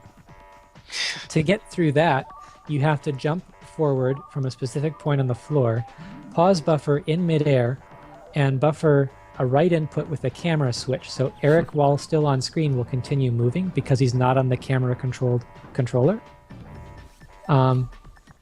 And that passes him through the electrical field through the rest of his jump that happens off screen. All right, let's see it again here. That trick, when Mike figured it out here first, and then later in another level in the factory. That kind of clip in this particular level breaks about half the level, and that coupled with the fact that Olaf can guaranteed, because of the fact that earlier I mentioned you can create 1 pixel movement with a pause buffer. Right. Olaf is able to use that to guarantee a key duplication, and with that you play barely any of this level, which is one of the longest ones in the level, the longest ones in the game.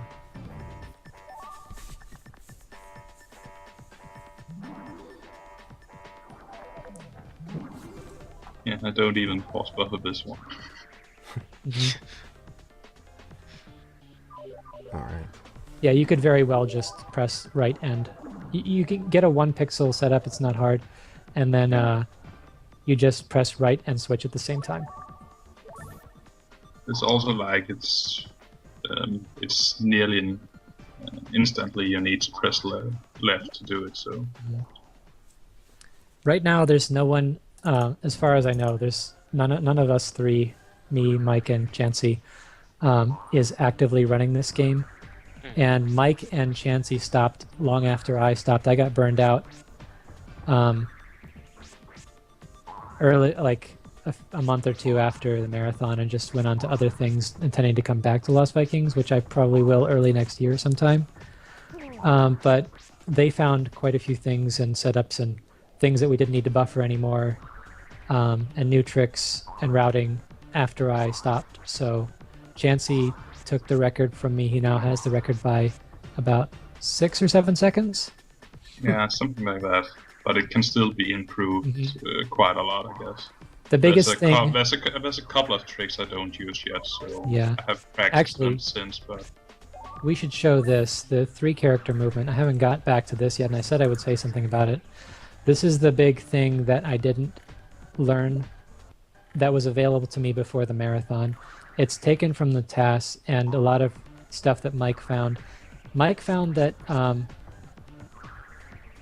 that you can move in one player. You can move 2 Vikings at once with a different variety of movement that we called Eric launching, because Eric's bash animation would sometimes be continued, and he would keep moving to the side while another Viking was controlled. And we found out that this is because right is still, like if you were to start him to the right and start a bash, so he puts his head down and keeps running, and then switch to another Viking and keep holding right while that Viking is activated. The right input also applies to Eric. So the controller briefly is controlling 2 Vikings. Huh. This will also happen in 2-player mode, and for a while I couldn't figure out how to do it, because it turns out that when you say you're using the first player controller and you start a bash with Eric and switch to, say, Baleog, Olaf was on the second controller.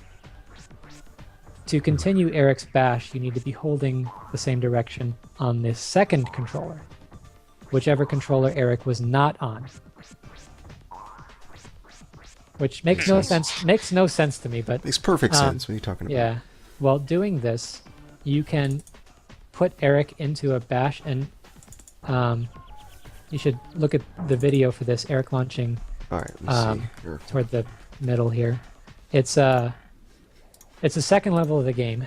Now, I haven't applied this to the whole game yet. This was like right before I started burning out on the game. This would be applicable everywhere in the game. So it allows you to create automatic movement with Eric along the ground and then control the other characters. And it takes such a little time to get it to happen that essentially what you're doing is you're controlling 3 characters with 2 controllers and 1 player at the same exact moment. Oh, I see. Huh. All 3 of So them are Eric moving does there. his bash, yeah, they're all moving in tandem, which vastly reduces the need for camera movement. In this level that is shown, on the first night that I worked on this heavily and tried, figured it out, there were a lot of different techniques I tried, and this one is the one that worked. I saved 8 seconds on this level, which is a minute long. Wow. So This is probably the biggest thing that is going to make a sub 50 time possible. Sub 50 is absolutely possible, we know that. But this is the biggest contributor, I think, is this technique. Also, the fun thing about this stage, after you save those 8 seconds, I made a reroute of it and found another strat that gave exactly the same time. So we're using 2 different strats that give the same time now. And Yeah, builds there's on the same definitely idea, but there's definitely room for style between differences in style between separate Yeah. runners in this game, especially with the fact that. Sorry, go ahead. I actually use the fact that there's a secret room in this stage to fall faster from the elevator. The secret room at the top. Yeah, I So I accidentally just got go in there a into couple that. times. Yeah, Yeah, I just so use it this- instead. The biggest thing that will differentiate 2 players is kind of subtle. It's not really apparent to a viewer, and that's that as you switch characters using 2 controllers, the character selection and camera assignment to one or two controller is preserved when you die or beat a level. It is not reset the next level you start. That means that the game has to be routed for character selection through the whole game, not ILs. And that was one of the things that gave me a headache when I was routing this game for the first time. Yeah. And it also means that different players may have different philosophies about cameras or about character selection, and they will end up with vastly different patterns through the whole game. Other than that, though, there isn't really there's nothing that is preserved over level transitions. So apart from that character selection, which is determined at the start of the level and can be immediately altered, you can definitely learn this game as an IL run, a series of ILs. That's good to know. Easy to break it down. I mean, the levels seem to be pretty disjoint anyway. I mean, unlike a lot of games, there's not really a lot of carryover, so... Yeah. Another selling Yeah, point of it. nothing really carries over. I think it's really perfect because it seems like the character switch, for most part, except like 4 levels, it's already gives the best character switch if you do it in a somewhat speedrun game. So it's not that hard to learn. There's going into the level Tetris. That's actually the hardest one, and going into the stage bubbles. But it's also the stage where it spawns enemies from the start, so it makes sense that you need to route it for that. And there is a second game. There's a second game being run by TJP7154. Yeah. Lost Vikings 2 adds 2 new characters, a whole host of new abilities for all the pre-existing characters, and has a lot more level variety. I would say the first is more difficult to survive. The second is more difficult to figure out. There are much more advanced puzzles in the second game, whereas the first is more about trying to avoid death. TJP's submission of Lost Vikings 2 for AGDQ is waitlisted. Oh, is it? Mm-hmm. Nice. So it could be It's that. a one-player run.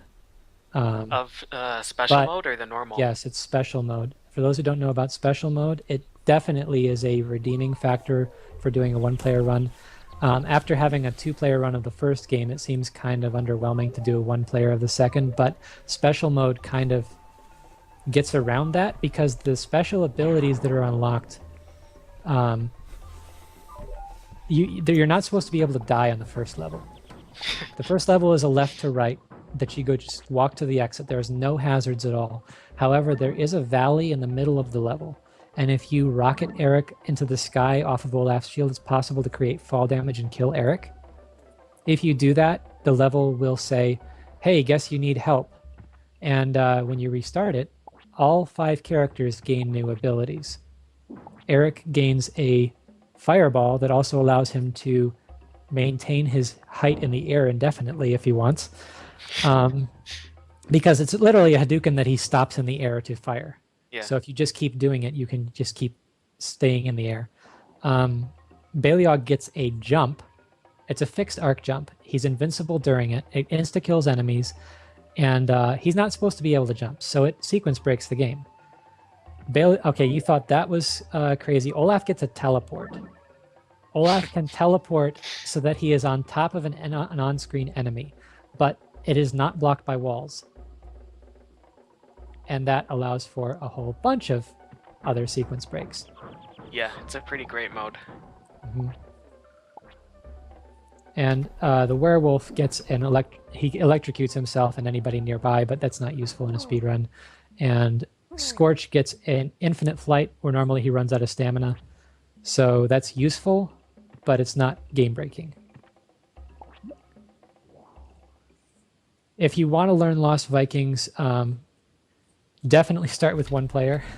Yeah. One player has, as we said, has some more difficult tricks, but you don't have to learn those starting out. In fact, there's really nothing that I can think of that is absolutely necessary to running the game.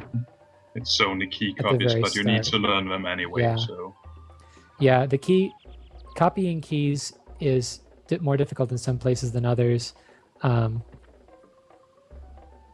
The biggest things to learn, like there's the trick shot in the factory level where you shoot an arrow through the wall at a button that immediately ends the level. That's a big time saver. It's not a hard trick to do, but this definitely, you can get a good time without doing anything super hard. And each of the tricks kind of adds on the previous ones. So there's little time savers and the big time savers. You can just learn the game, learn the route, play the game, and try to go fast, and then add tricks gradually. There's nothing like, if you think of Ocarina of Time with the Door of Time skip, that is an absolute necessity for running that game. There's nothing like that in Lost Vikings.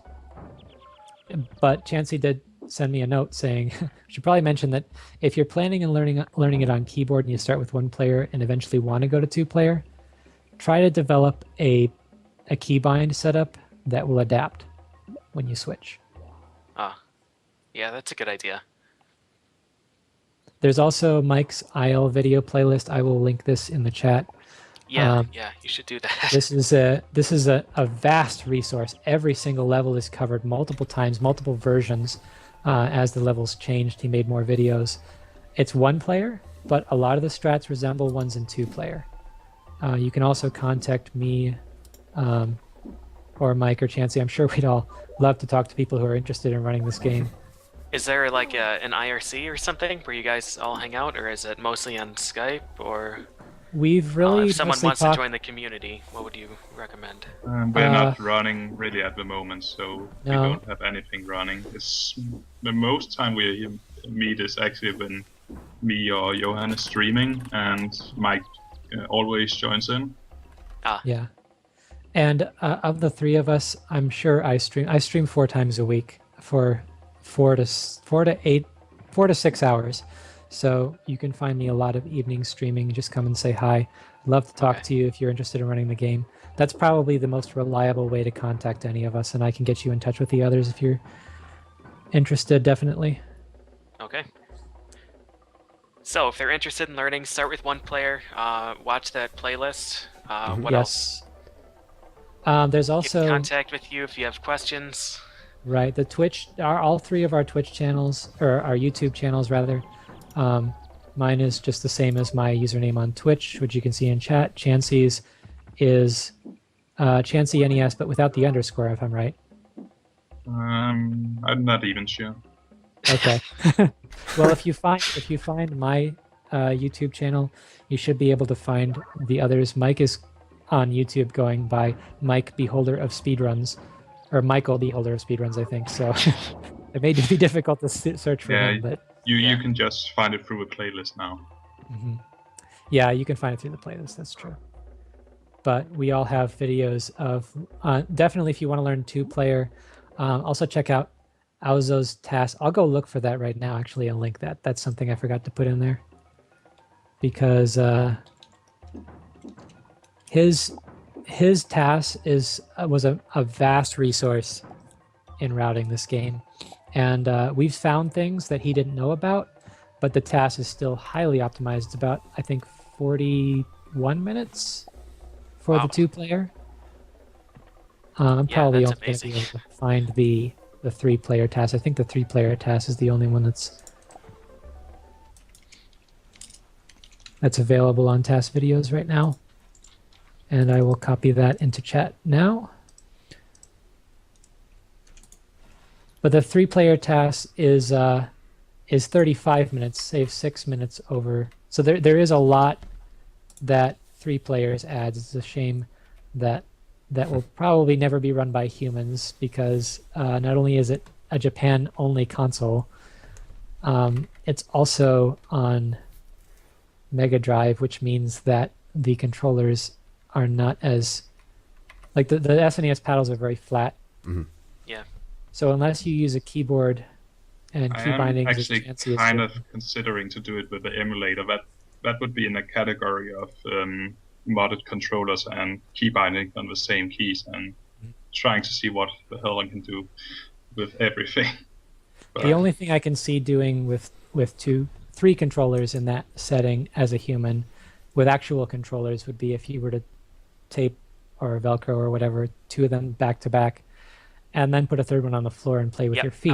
I was just gonna say, Baleog, you can probably play with your feet. The problem with that is that in the 3-player version there is no free Viking, so each controller is permanently assigned a character.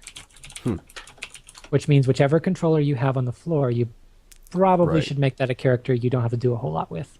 Yep. And you probably need to change that between levels. Yeah, that makes yeah, sense. but you always need all of them, so that's why if I'm gonna do it, I'm gonna do it with modded controllers and Yeah. make custom controllers to my feet and such in order to actually do it. Just find some third-party controller that has about 50 buttons on it. You mean an All arcade right. stick? And you mean a keyboard? Keyboard. Yeah.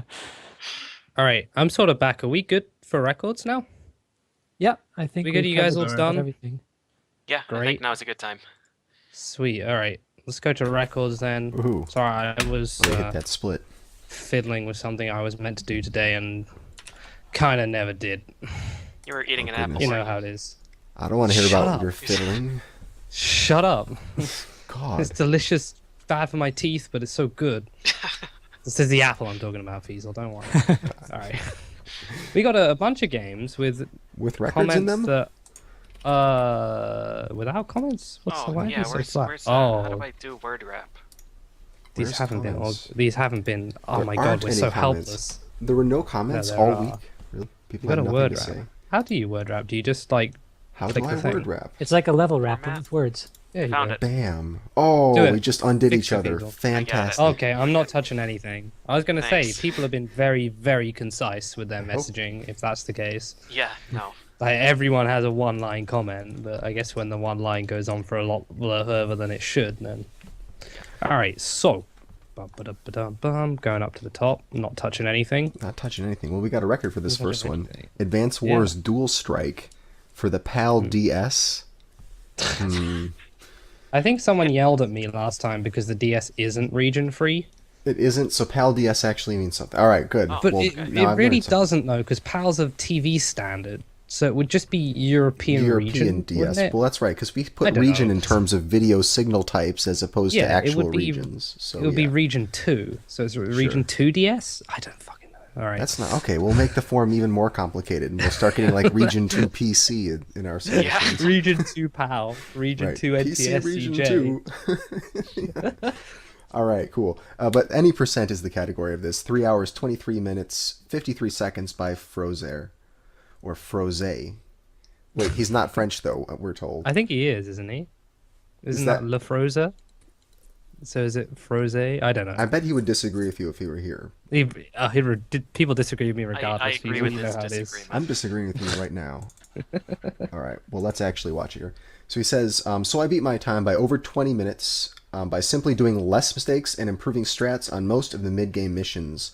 Late game, I had a lot of unlucky moments and also had to reset a certain mission twice because I didn't use the newer strats. I wasn't using any skills which would make things easier. However, that's probably going to be the next step. Shoutouts to Infinite Mystery, or IM, for showing me how to cut time simply by not quitting until it's finished. It's a good strategy. That is a good strat, yeah. All right. Gedrith No and Kane resets. of Pachi for showing me some of the strats, and Nintendo for making a bad sequel after this one. Why are you thanking Nintendo for making bad sequel? Didn't have to Maybe waste he time found learning it. Actually, no. I was going to say it's Advance Wars. I was going to say maybe he found it the game because of the sequel. There's no way you wouldn't know what see. Advance Well, maybe Wars he was at meant- this point. Well, sure, yeah, but he could have meant like a bad sequel. Like that was a bad sequel, man, in a Wow. good yeah. way, Showing right? your Like 80s. as yeah, It's- because the Someone year is lived through the 1985, right? Yeah, we went back in time. I feel like it's All right. Oh, we 1985. did. We did go back. Yeah. Do you not remember? It just when that wraps happened? No, I, around. It was when I didn't. Teasel- Yeah, we went back before I had remembered. Yeah, do you guys not remember the whole point is the PJ eating the apple thing? Yeah. That's the visual focus we're trying to go with here. That's the key. When PJ mentions apple, we're going back in time. But yeah, Advance Wars is great. It's genuinely really fun. So Yeah. cool. All right. Okay, the clip ended just as I started talking about Advance Wars. But well done. Well done. All right, we up got next. We've got. Oh no. Oh no. Dibs. no. Go on. Go Yeah. on. So this is Banjo Tooie. Any percent in 4456 by PG. Not PJ2. Chronicies found delayed cutscene warp, I think they're calling it. More or less, you play like the first 3 stages, and then you start the boss rush time trial thing from the main menu, and then quit out of it at the same time that like you started another cutscene, something like that, and then the game gets confused and sends you to the final boss. So it skips like 2 hours. It's a Wow, really, that's- really silly run. That is crazy. Yeah, so all any percent does now is get to the Kazooie Clockwork eggs as quickly as possible, because you need those to kill the final boss. And then you just warp right to the boss fight. So, Wow. it's pretty great. This is a solid run. Banjo Tooie confirmed Ocarina of Time. Yep. Truth. Goodness. I'm going to reverse psychology of the universe by saying that kind of skip will never be found in Lost Vikings because of the password system. All I don't right. think the universe has a mind, so that might not work out too well. Good luck though. Yeah. Oh, hey, Hey, we got Bubble Ghost. we do. This is the game Joker likes and ran several times at ESA and so on. But Dugong beat it by 638 and says, I shaved 13 seconds off of Joker runs because I'm better at video games. Smug anime face. Ouch. Wow. The Smart down. shots face. are fired. Shots are probably missing because Joker probably isn't too bothered, but cool. Another rivalry needs to happen. PJ, PJ. K Mac and Cheese, you know about Yeah, this sort of thing. I I, love would have K-Mac asked and Duckfist, Cheese. but he's you're the next best thing. Rip Duckfist. Alright, so this is Castlevania 3, the Grant category with no wrong warp. K-Mac has a 30-13 now. He says, good run. Ohan found some interesting strats for this run that have saved quite a bit of time. This run should keep going lower as Ohan and I, and maybe JC, I don't know if he's racing or not, prepare for AGDQ. I was watching Ohan yesterday. We rated him after our stream, and we were watching him, and he had like some really strong runs and ended with a 30-20. It's like a PB by 13 seconds or something. Had like 4 gold splits, and then today I woke up and found out that K-Mac has a 30-13. So Wow. it's pretty ridiculous. This run is insane now. Like the new strats are so ridiculous. It's gonna be one hell of a race for sure. Definitely check out their streams if you like this game. You can keep going, by the way, with Contra. Oh yeah, because Can I? I'm sure you have plenty to say here. Oh boy. Alright, so this is Yes. Contra low percent NTSC, which is strange because it's the Japanese and US versions that are different categories, and they're both NTSC. We need to add But another anyways. line to our region, guys. This isn't enough. That's going to be our next episode, region information. Yeah, DK28, of course, and the final time is 11:30. I'm just kidding. It's 11:20. So he says the last Contra category is put to bed. This should go along nicely with the Japanese version 1059. Had incredible execution on the base 2 boss, saving a cycle, which is 5 seconds, without needing the glitch. Wow. Energy zone was perfect, including the boss, and he survived one of the worst snowfield trollings he's had in a long time. Just need to figure out what to do next. But that's all the categories of Contra now locked down. Well, I guess there's only really any percent and low percent, but it's pretty amazing to see low percent times that are on par with most good players any percent times. Old any percents were around this, I'm sure, at one point. Yep. Surely. Right, sure. Like, it must be true. It must have been 12 minutes at some point. I was just trying to figure out if this is faster than Lemon's any percent PB at the moment, but it isn't. Lemon So ends not at 10, 11 or 10 something. No, it's not. That's not that low, is it? 11? Yeah, it is. Oh, damn. Okay. Yeah, Lemon's been doing work. Yeah, he's been working. I wasn't sure because he was talking with Exo and I about it recently and telling us that the chiller kept killing him. And Exo and I were a tad confused as to what the chiller was. Yeah. And we asked him who the chiller was. It was like, who's the chiller? And he said, it's the enemy. This is all in German, by the way. So, like, I was just making sure I wasn't messing up. But, it's the enemy that runs. And I was like, the enemy that runs. And Exo, so anyway, it turns out he thought every enemy was called a chiller for some reason.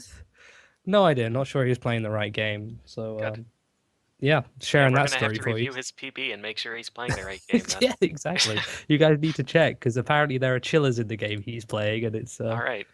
Not the kind that keeps your food cool. All right, we got Diablo 2. Do either of our guests know about this? I mean, just thinking because Blizzard is Lost Vikings, and Blizzard guys tend to be pretty into Blizzard games. I'm not into action RPGs, so okay, that's I fine. played a Diablo game briefly, but not interested really. Okay, that's all right. I do.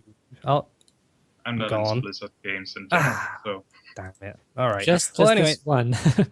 it's Diablo 2. Now, this is really interesting because this is 8-player co-op on a Hell difficulty. It is Hell difficulty, right? Isn't it?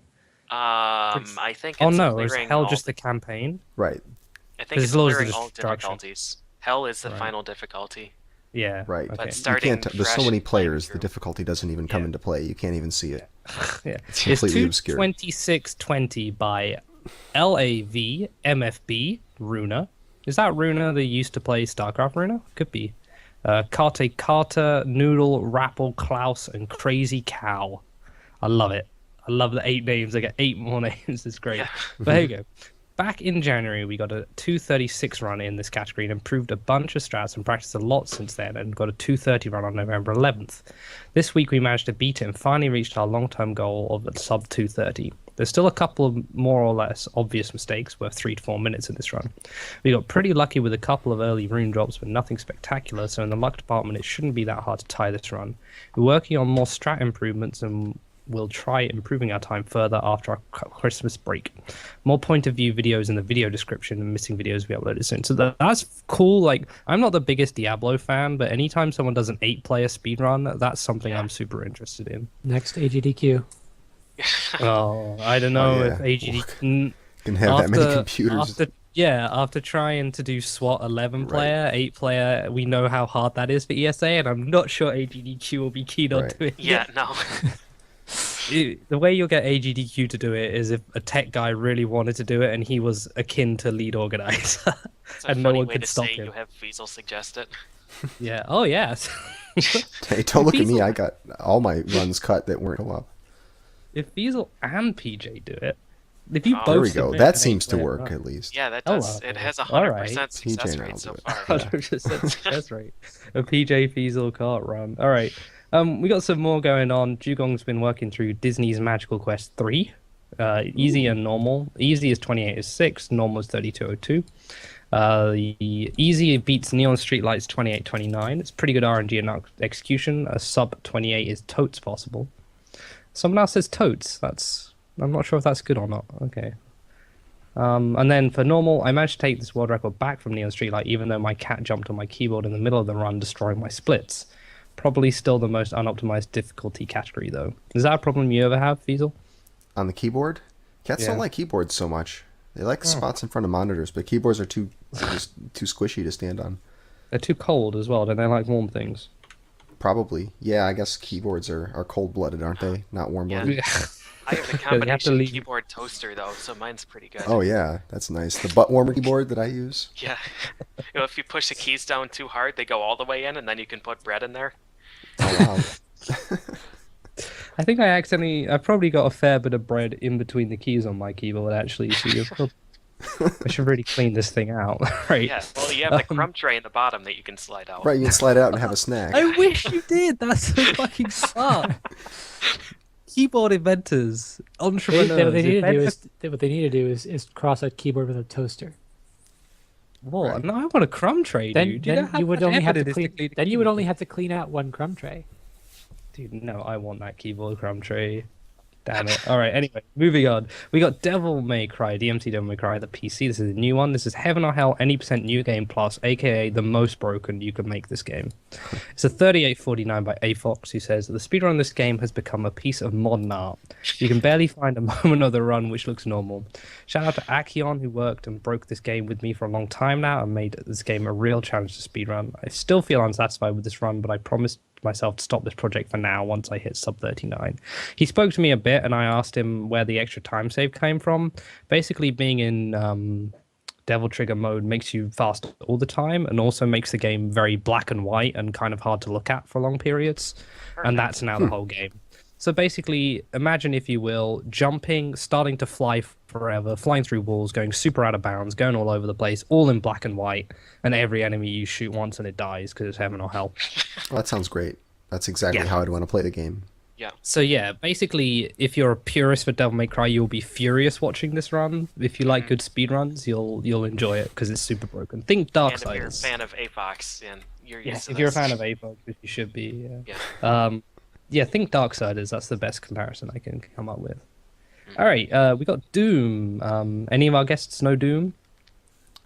Someone's played Doom. We've got a PC I'll runner here. just give it to Chansey. You can just read this one out anyway, even if you don't know Doom. Just pretend you do. Yeah. Doom Memento Mori by Cyberdemon 531. 111.28. And then this comment here. There's a Aha. comment. It's not that easy. I can read the comment. It's fine. Go for it, yeah. Go for it, It's, Flicky. I it's can't see ultra the violent. comment. Oh, let's scroll over one. Oh, doesn't matter. Anyway, it's single segment ultra violent speed. Okay, second exit attempt number 909. A 6-minute and 4-second improvement over my last run. Wow. This is mostly due to much more aggressive gameplay and much less safety strategies. Major mistakes were on map 25, where I line skipped something important and had to go back and reactivate it. Map 26, where the glide trick wouldn't work and I lost a lot of time. Map 23, Archville room, Archvile room. Yeah, really screwed me over as well. Also, map 18, door skip didn't work out either. As far as that was really good stuff. I got the map 14 Cyber Demon skip really well. Oh, shout outs to naming tricks after yourself. I've done it too. A trick after himself. I've done it too. The flicky skip is still in Bayonetta, guys. It's still there. We're gonna live forever. Very possibly an actual enemy in this game too. Yeah. You think? Possibly, but no, it's not. He named it after himself, dude. Don't take this away from me. I need to justify my naming of tricks after myself. True. then- I'll start naming all mine the PJ skip then, and you'll Okay, be good justified. Good stuff. All right, map 7 AVGA was decent. Map 9 Glide was insanely fantastic. I still want to bring this close to the hour mark, but I'm not certain I can get underneath it. I will try though. All right. Okay, Awesome. PJ, you can have this one. I just like the name. Oh man, Dragon Fighter. Isn't that the... No, Quiet, not you. doing that anymore. So Extra Guy improved this to a 1527. He says, "Hey guys, Dragon Fighter's back again. Much love to Best of the NES for making me pick this back up, and shoutouts to Kazex for strats and support." Cool. I actually have a clip of this to play. Oh baby. Dragon I Fighter. actually forgot the clip was still running. I got so worked up. I was so excited. So It's anxious. okay. The flicky skip is still in play. Flicky Stip's still a thing. I dread the day where somehow it gets obsoleted. And the whole level gets skipped instead. Yeah, it's Dragon Fighter. You turn into a cool dragon, you fly around. We've had many discussions about this. Yes. Is this the game where you This, turn into a dragon? Yeah, it is. Is this that dragon shmup on the... Yeah. This main character is like what I imagine the Deadly Towers protagonist looks like if it was a 2D game. It is a 2D game. If it was Well, a it's 2D game with a isometric. normal We can perspective. pick Yeah. holes in what people are saying as well. But yeah, this game looks cool. Every time I see it, I kind of forget what it is until he turns into a dragon, and I'm like, Yeah. yeah. Yeah, this It's like, game. oh, that's this what it game's is. All right. hey, with Devil May Cry earlier being a broken, actiony, fighty sort of game, we got God of War, which is also equally actiony, fighty. Oh, page turning. We've got a Region 2 PS3 run, actually Region 0 PS3 run of any percent New Game Plus in 129.47 by Akion. So it's the first sub 130 God of War RTA, a pretty good run, although not without its embarrassing mistake. Now it's time for EXE to try and catch up. And yeah, if you haven't seen this before, kind of take what I said from Devil May Cry and convert it, except enemies don't die in one hit, but there's lots of just really doing what you're not meant to do. Yep. This clip might show you what he means. Well, yeah, I love I've not seen him push it while standing in the air before. Yeah. That's fantastic. It's so good. I like his shoulder pads. The Yeah, briefcase. he's got Right. the Yep. businessman outfit on or something, isn't it? Yeah. My wings are made of paperwork.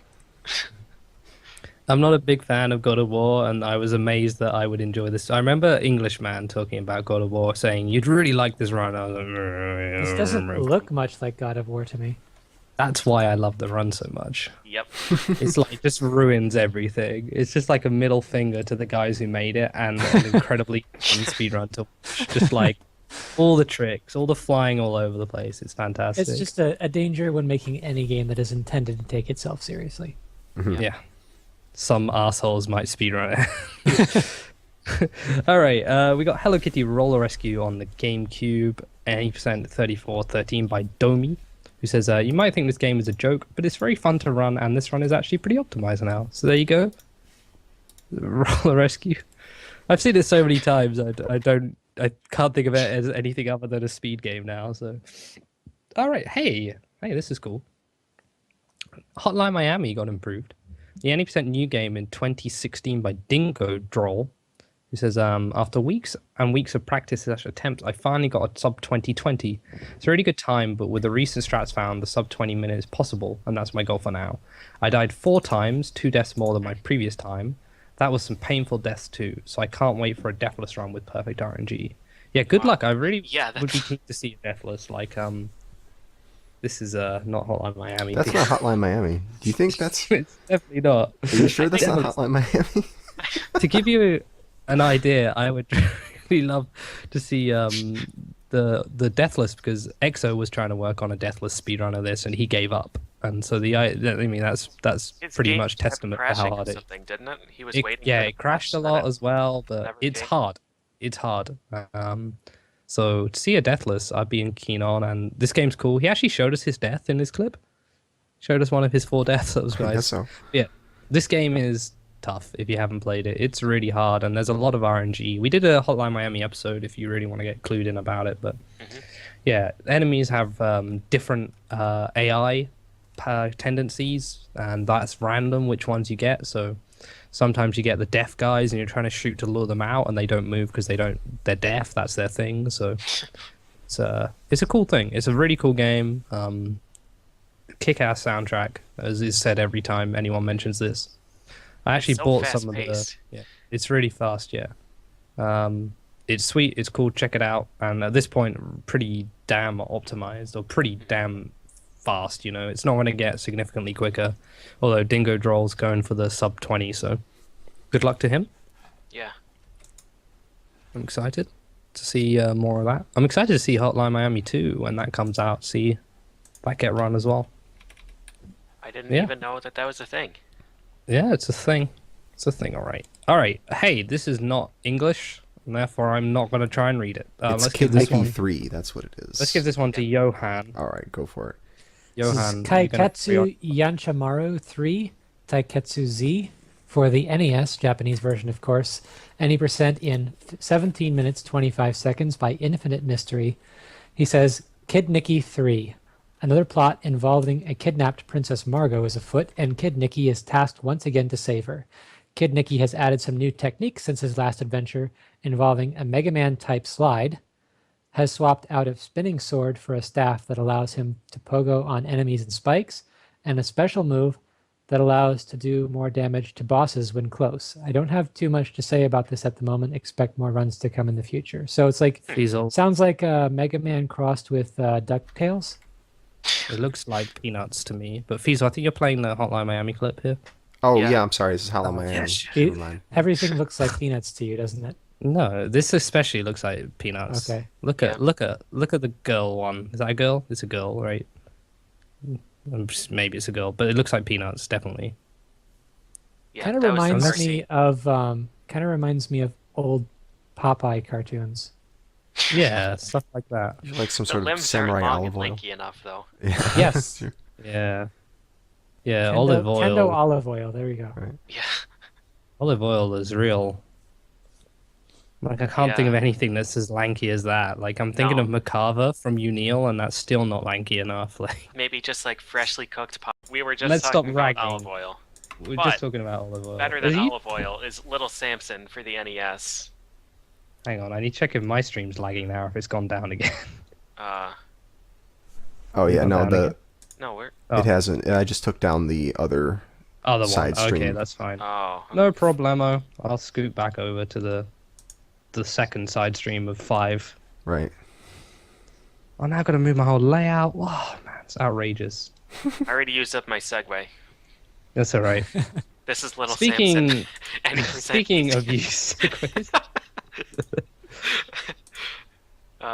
Yeah, okay. So, X-Dragon 95, any percent easy. Little Samson. 1016.18. He says, not a typo. Thank you for clarifying. But if it wasn't, never mind. The record was Go for actually the record was actually improved by that much. This week started off more as an experiment into zipping in Little Samson, and this time it was a success. I found 3 zips from the task that can be done in real time without any frame perfect actions. It's a bit too complex to explain here, so I might make a video for YouTube or Twitch here soon. Thank you. These new OBs make some of the longer levels fairly short, as you can imagine. Overall, for an easy difficulty run, execution was great. His sum of best is now 1007, so sub 10 might just be a possibility. Now he just needs to start chipping away at the other categories. Short version, he broke Samson and went all the fasts. The highlight being shown is the entire Gold Mage and final stage from entering to finishing the boss fight. So fast! can Yeah, I it just sounds suggest? like- Oh, I was just gonna suggest that the next submission we get for this, you say there is a typo, but don't tell us where. Yep. That would It be sounds well. He says zips that can be done without any frame perfect actions, but this is a 10-minute run. So once you get those down, it sounds like it's time to start learning the frame perfect ones. Like From It could what be- he was saying, if I remember that episode right, the frame perfect ones are like really, really. It's like many, many, many frame perfect inputs, and if you miss one, then the zip fails. oh, okay. I might just be making that up, but I thought it was something like that. Yeah. When I imagine a zip, I imagine something where, there might just be one, but if there's something a lot more complicated, yeah, I can see that. I'll go and agree with both of you. Well done, thank Pete- you. There you go. Thank you. See, Am you're I being Switzerland diplomatic? in this discussion. Switzerland don't actually do anything. They don't agree with everything. They just stay out of it entirely. They just come in every so often and try and sell you overpriced ice cream. Hey, you guys. Speaking of being the opposite of laggy and slow, we have Ninja Gaiden 3, which is okay. I guess it is slightly laggy, but still, it's not slow. It's any percent on NES in 1258.1 by Infested Rich. Comma 1. Yeah, it's the European comma thing. It's they swap comma and points around for some reason. I don't know why, but it's a pain. They even do it with 1000. It's 1.000, which Hey, you is, can't just dissociate from Europe when it's convenient. You're part of I'm this not too. European. Yes. Do you not understand how this works? Do you know what the continents are? There are 3 major continents in the West. There's America, Yeah. United Kingdom, and Europe. And sometimes Ireland is the United Kingdom, just for the sake of like not wanting them to be Europe because they have good beer as well. So it's the UK and Ireland. But the nice thing is you can Anyway. consider yourself European when you want to, just not when you don't. Oh yeah. Well, it's when I'm like mocking America for right. not then being you're cultured like, enough. I can like, Europeans or right. yeah, Well, that's exactly. because he Yeah, just pushes the continents Canadians together. don't have that advantage. They don't have the advantage of a water body between Oh themselves. and- no, Canada have plenty of advantage. They are basically Americans, but they'll happily like do their culturally we're more like Europe in many ways thing. I've heard it. It's true. Best Those of both Canadians, worlds. They're sly. Watch out for them. Anyway, more importantly, Yeah, this. Listen to this European. He knows what he's talking about. remember when I Yeah. told you last week that this is the last Ninja Gaiden 3? I lied. This is Infested Rich talking, not me, right? I was crazy enough to go to sub 13 when my summer best was 12:59 because I really wanted the perfect run, but I ended up with this. Beatable, but no thank you. Holy smokes. It takes balls to go for a run when you're a second off your summer best and then beat that Yeah. by another second. That's pretty nuts. So good job, Infested Rich. It's nice to see Ninja Gaiden 3 getting real attention like the other two Yeah, get a lot of the time. this run is insane. Yeah. This run is so disgusting. It's yeah. I'm just watching the highlight Mhm. while talking about Canada and Europe. Yeah.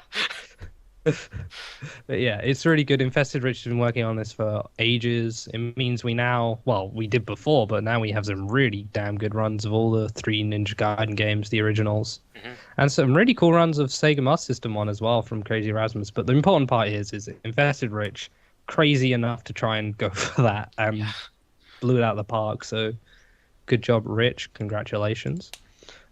We have Fantasy Star Online episode 1 and 2. This is episode 1, any percent in 4620 by C. Carl Bobadine. I'm going with that one. That's my That's attempt. Solid name. Yeah. Yeah. It said, I managed to get a nearly perfect RNG during a DROS run and ended up saving 2 minutes. I'm not sure how long this will be before anyone else gets this kind of RNG again. With that said, I'm not sure if I'll continue trying to run this category because I've already demolished my goal for it. Originally, my goal was sub 50, which I'd already done. So there you go. It's nice to go for a DROS casually, beat the world record, and then just think, Yeah. Right. there you go. This is not Fantasy Star Online. Yep. This is definitely Fantasy It's Star fine. Online. What are you talking There you about? go. This We is got I as got well- Hotline Miami Hotline again. Miami. Yeah, this is the DLC. We got Rockin' Cats, any percent in 2011 by Eldra, who merely says, thank you, SGL. Thank you, SGL. Oh, You got welcome. another guy running a game, Fiesel. Well, no, he ran the game before and had the world record, and now he's running it even more because got some Oh, inspiration from seeing it on SGL, and so we'll take credit for this, as we always take credit Of for course. some Yeah. runs that are Whoa, done whoa, of we don't games that take- we said the names of at some point. So We rightfully reclaim the credit. yeah, we rightfully That was claim the credit. dismissed. And then when everybody's like, whoa, who should we credit for this? We can just let them know. Right. Yeah. Mhm. But hey, speaking of Croatian video games, which is what we were just talking we about. were talking about Croatian video games. We have Serious Sam HD, the first encounter on PC. This is 80% tourist difficulty in 3753 by Tesoro, which is almost Tesoro. Well, there you go. Anyway, the previous record was held for more than 1 year, so that was kind of break. So that was kind of break. I thought I was looking away. I thought you meant the stream had gone down again. It's kind of interesting that the word break broke me there, but there you go. Yeah. It's like, even though not many people tried to run this, even though Tourist is a boring difficulty, it is very optimized run. Crazy flying tricks in this game, huh? When I But yeah, next time I have to submit a comment, I'm just gonna go to Google Translate and like translate between 7 languages and back to English, yeah. and then remove words and have Flicky read it because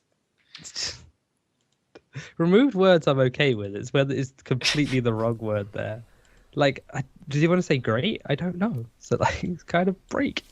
I don't know. I think Oh, that nice. comment fits the video pretty accurately. It It is does, kind of yeah. break. It is very It is break. kind of break. I'd say it's extremely break. Look at this. Wow. Oh my god. All I can Flying see on is this we're hot by harpy. Miami. Birdman. OP. Wow. This harpy fly is incredible. Yeah. That's so cool. I don't think I've ever seen a trick like that where you fly on an enemy quite that. Insane. Is he, Excuse me. is he stuck Chicken to it, hover or and is he hover. just relying on collision? to Oh, avoid okay.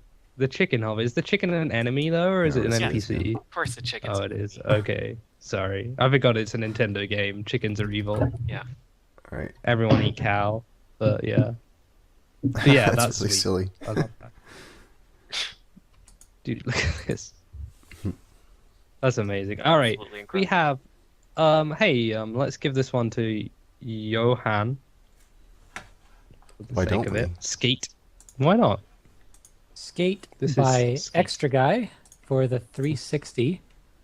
Mhm. Any percent in 58 minutes 39 seconds.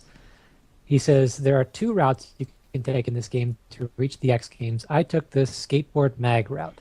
This was a really good run, but time can always be saved in these skate games. Shoutouts to Matt and Dusler for keeping the skate community alive. He's also run a lot of Tony Hawk, hasn't he?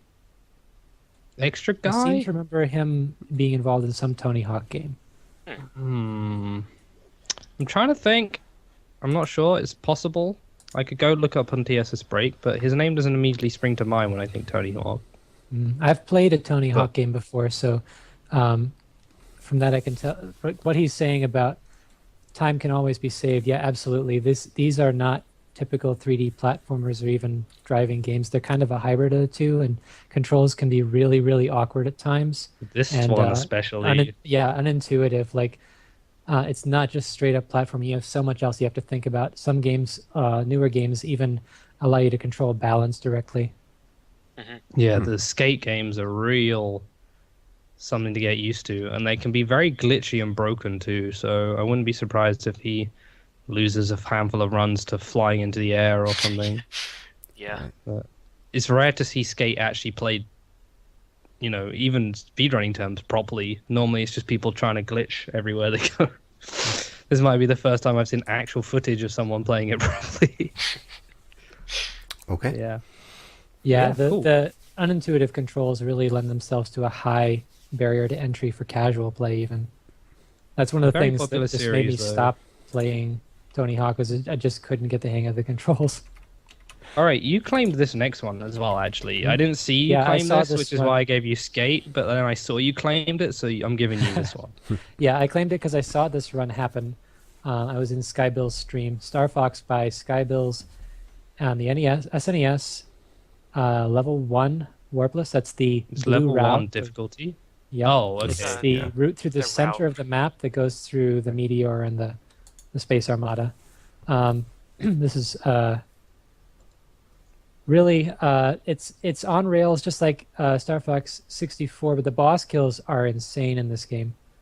That's the main part of optimizing a Star Fox game is the boss kills. She says, one of the most difficult things about this run was accepting that I had lost 6 seconds, continued the run for practice, and still got a world record. Due to bad RNG on Fantron, that's the boss of the Venom ground, the first Venom stage, I had lost 6 seconds on the Venom orbit only to regain enough for world record in Venom. The world record is attributed to a better Andross fight. Shooting the inner corner of his eye is definitely easier than the outer corner. I will continue to improve this as my sum of best is currently 2341. Thanks to Deranged Squirrel Fighter and Author Blues for helping out with the new strategies. Yeah, actually during this stream, a tip was given by one of the chatters. I think it might have been DSF, who tipped her to the fact that some of her shots were being blocked by the tiles that are shot by Andross's eyes. Yeah. And as soon as she knew that, the record improved like the next few runs. Nice. It's nice when the chat are just like, you let you in on something, you're like, wait, sorry, what? Why don't you just Okay. jump over that instead of? Oh Yeah. wow. I don't Yeah. get it. You don't need to get that key, right? You don't? Yeah, nice. Good job. Too close to something for too long and you just don't notice that it's unnecessary. Yeah. Yeah. All right, Chansey, let's give you Super Mario Bros. Crossover 3.1.21. 1.21. So easy. In the category of any percent random characters, and it's this 7 minutes 37 seconds, and it's made by B-Boy Venom. TSSB hype about this run. Another 23 seconds can be saved with the most amazing character RNG. I was trolled at 8-1, and that is where all the time was lost. Stay classy TSSB. Shout out to the Rage Racers Night Crew. Has anyone here we- played this This game? is This game's Mario sweet. World. There's so many mods for Mario World. It's insane. This So, is crossover though. This is I've seen Extra Guy play this quite a bit on his stream, and other people race him as well.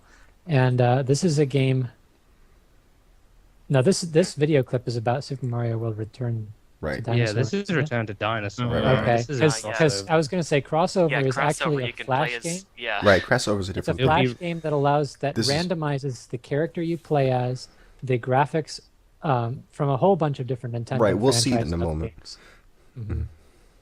We're just And, gonna play out the whole Return to Yeah, Dinosaur Land one. so many Right. tricks This is- found this in is Mario crazy. World. So Yeah. In crossover, everything is so randomized that RNG is extremely high.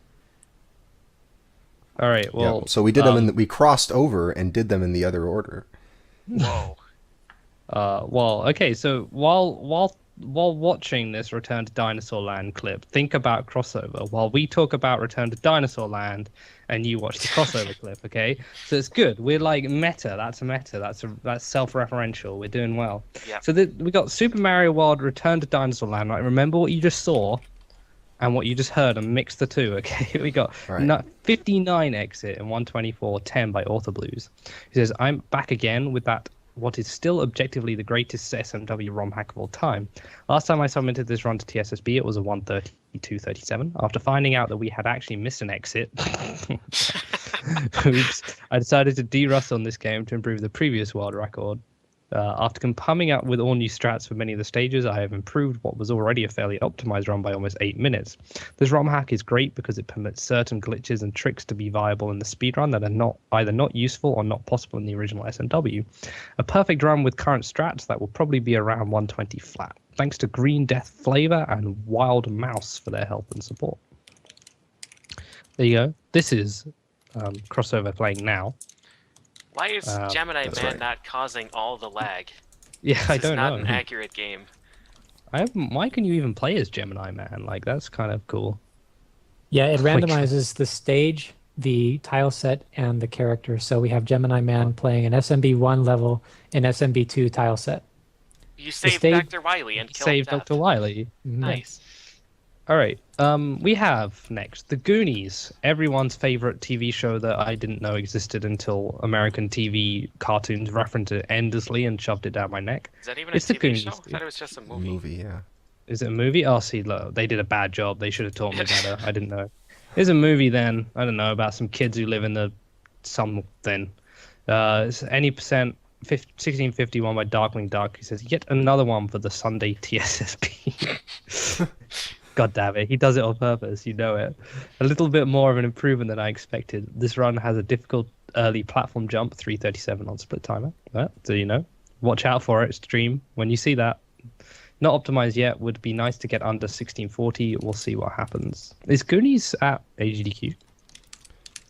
Is this game going to be an AGDQ? I'm not sure. That's a good question. I know Dragon Dark and Darkwing have been playing it like This crazy. was at SGDQ, Oh, okay. I think. That might be where I'm getting confused. Was it recently? I think like the Most Seawolves recent. did it. Did Most I watch a recent clip one was of it. this on something else? I think I may have done. If you've Yeah, watched this I show before, did. you've probably seen Yep. this. And in the last No, month. I watched a clip. I watched a random clip where a dude was saying that the doors sound like they're saying "lick my balls" when you walk through them. That was definitely this game. Yep. Don't ask me why I was watching that Could it clip, have but been a that's what it dream was. you had? Yeah, we weren't gonna ask you. We were just gonna let that one Oh. fly. Normally, I don't dream about people saying that, Feasel. It's more of a like. Well, yes, Yeah, we get the idea. Well, there you go. All right. Let me know when this clip's over because I got no we're idea done. now. Oh, that's right. Yeah. Oh, it's done. All right. You can't We see have the future. Legends of Majora's Mask, Japanese version, any percent, 127.31 by who else but Enop 112. So this run was really solid until Twin Mold. From Twin Mold until the end, I lost over a minute. I don't know what he's doing to keep breaking this time, I don't know. I just but I guess keep doing it. I mean, Yep. It wouldn't be it's nuts. TSSB without NNOP record. No. Or without us knowing I nothing feel like about it's- the 3D Zelda game. Right. Yeah. I know a bit about Majora's Mask, but like I don't know what the specifics are here. I think he's just getting better. No, I think Just he's how it getting is. worse. I disagree with your assessment. Oh, Yep. damn it! He's just playing You faster always- versions every week. His score He's is gonna getting make lower. me look like an idiot, Fiesel. I thought he was getting better, but he's just getting damn it. Getting all right. worse. We got Tomba. What's the Tombi. explanation mark? Tomba. Tombi. Or Tombi in Don't know. some regions. It's Tomba, something like that. I think the exclamation mark is a click noise. I think on PS1, 80% at 5401 by Raikou99. Running the game on a PlayStation Portable V as the PSN release, as it's the fastest official version due to loading times. God, I love PS1 runs. This time beats the old world record by 17 seconds. I'm now gunning for the Tomba 2 80% world record as my next project. Yeah, Tomba, great game. Really cool. great game. Pigs. Yep, it's Throwing one of the pigs games in around. the list of games that have pig hover as a speedrun strat. Oh, right. The Wikipedia article on list of pig hover games. Right. Yep. That I've There's been that making. and Broforce and Battle Black Theater and whatever else that has a pig. I will find pig hover. Just make it the list of animal hover games and put the Right. chicken hover next to that. And include the harpy hover. I'm that we sorry saw for earlier. being very slow on Yeah. this, but you did say pig. Do you want to hear something very interesting, PJ? Nope. There's this pig, and there's actually now that pig. My I have goodness. 2 of these pigs now. I'm proud of you. And they were Thank really you. quiet until a moment ago. What did you start? Yeah. What are you doing differently over there? Well, he I woke finished him his up. apple finally, so he gave him the Right. apple core. He to started fight eating over. a bacon sandwich. But I woke them up just to like let them smell the see. bacon, and now they're getting rowdy. Yeah. But yeah, Tomba, it's really great. And it was a game a few years ago. Everyone was like, "Wait, why has no one run Tomba? It's so Right. good." And then people, "Oh, that's a good point. Yep. I should start running Tomba." So they did, and it's There great. you go. And the whole world has benefited as a result. Yeah, more pigs, All right. more Well- pig hovers. Let's see you segue into this next one from pig hovers. Jeez, I'm not even gonna try. I'm just gonna give it to you. All right. Well, You played an Ultimate game, right, Feasel? I and have. you were just speaking. One Speaking of- of Feasel speaking, right. One of 3 games to have fallen to Yogi the Monk recently. 3 Ultima NES ports. There was Ultima 3, 4, and 5 were on the NES, and Yogi the Monk has taken all 3 of them. Wow. He started with Ultima 4, which I had worked on in the past. Then he did Ultima 5, which I don't know what the previous record was, but now he's bested Prez J. Polk, I believe, in Ultima 3. So now I think he's run the gauntlet. So I wonder if this guy's interested in going after any more Ultima games. But I given that he's chosen a bunch of NES games, I would assume not. But he's using RNG manipulation. Right there, he saves and resets the game, and I suppose this is one of the big innovations. I haven't seen this run yet, but I think what he's trying to do here is manipulate the encounters he gets when he goes outside.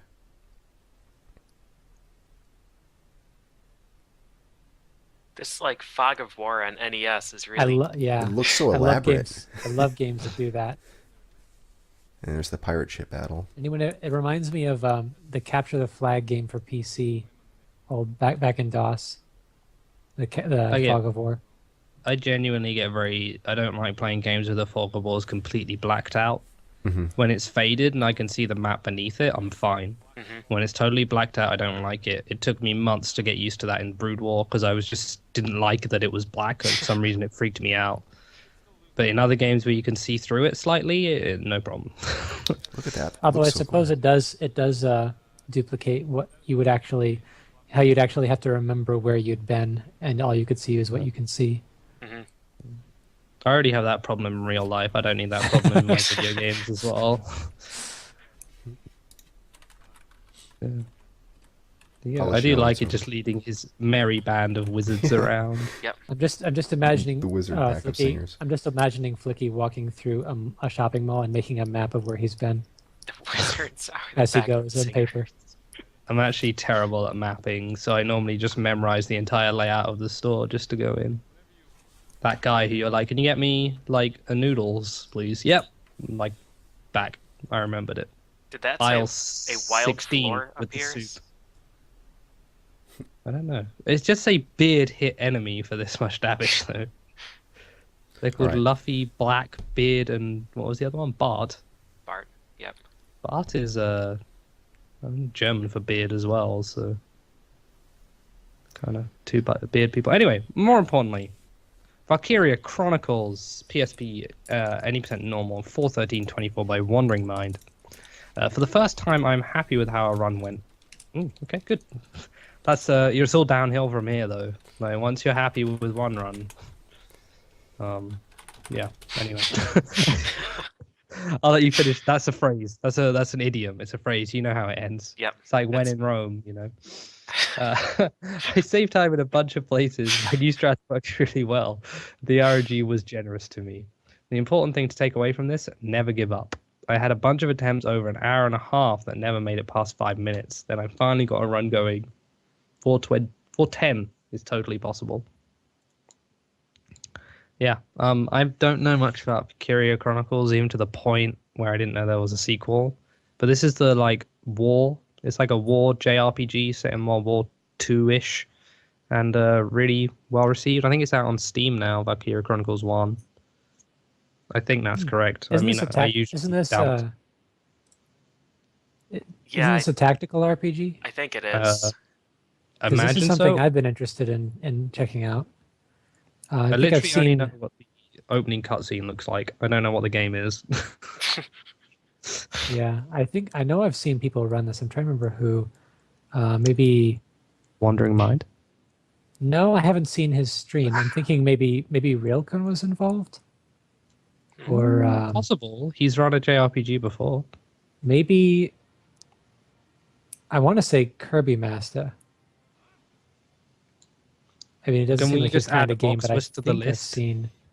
Let's add Oxus. He plays JRPGs too. Yeah, we'll just Sure. throw him there. We'll throw him in there. Makes sense. Reminder, Oxus, is he still coming to ADDQ? Have I missed Better be. anything that he's not coming?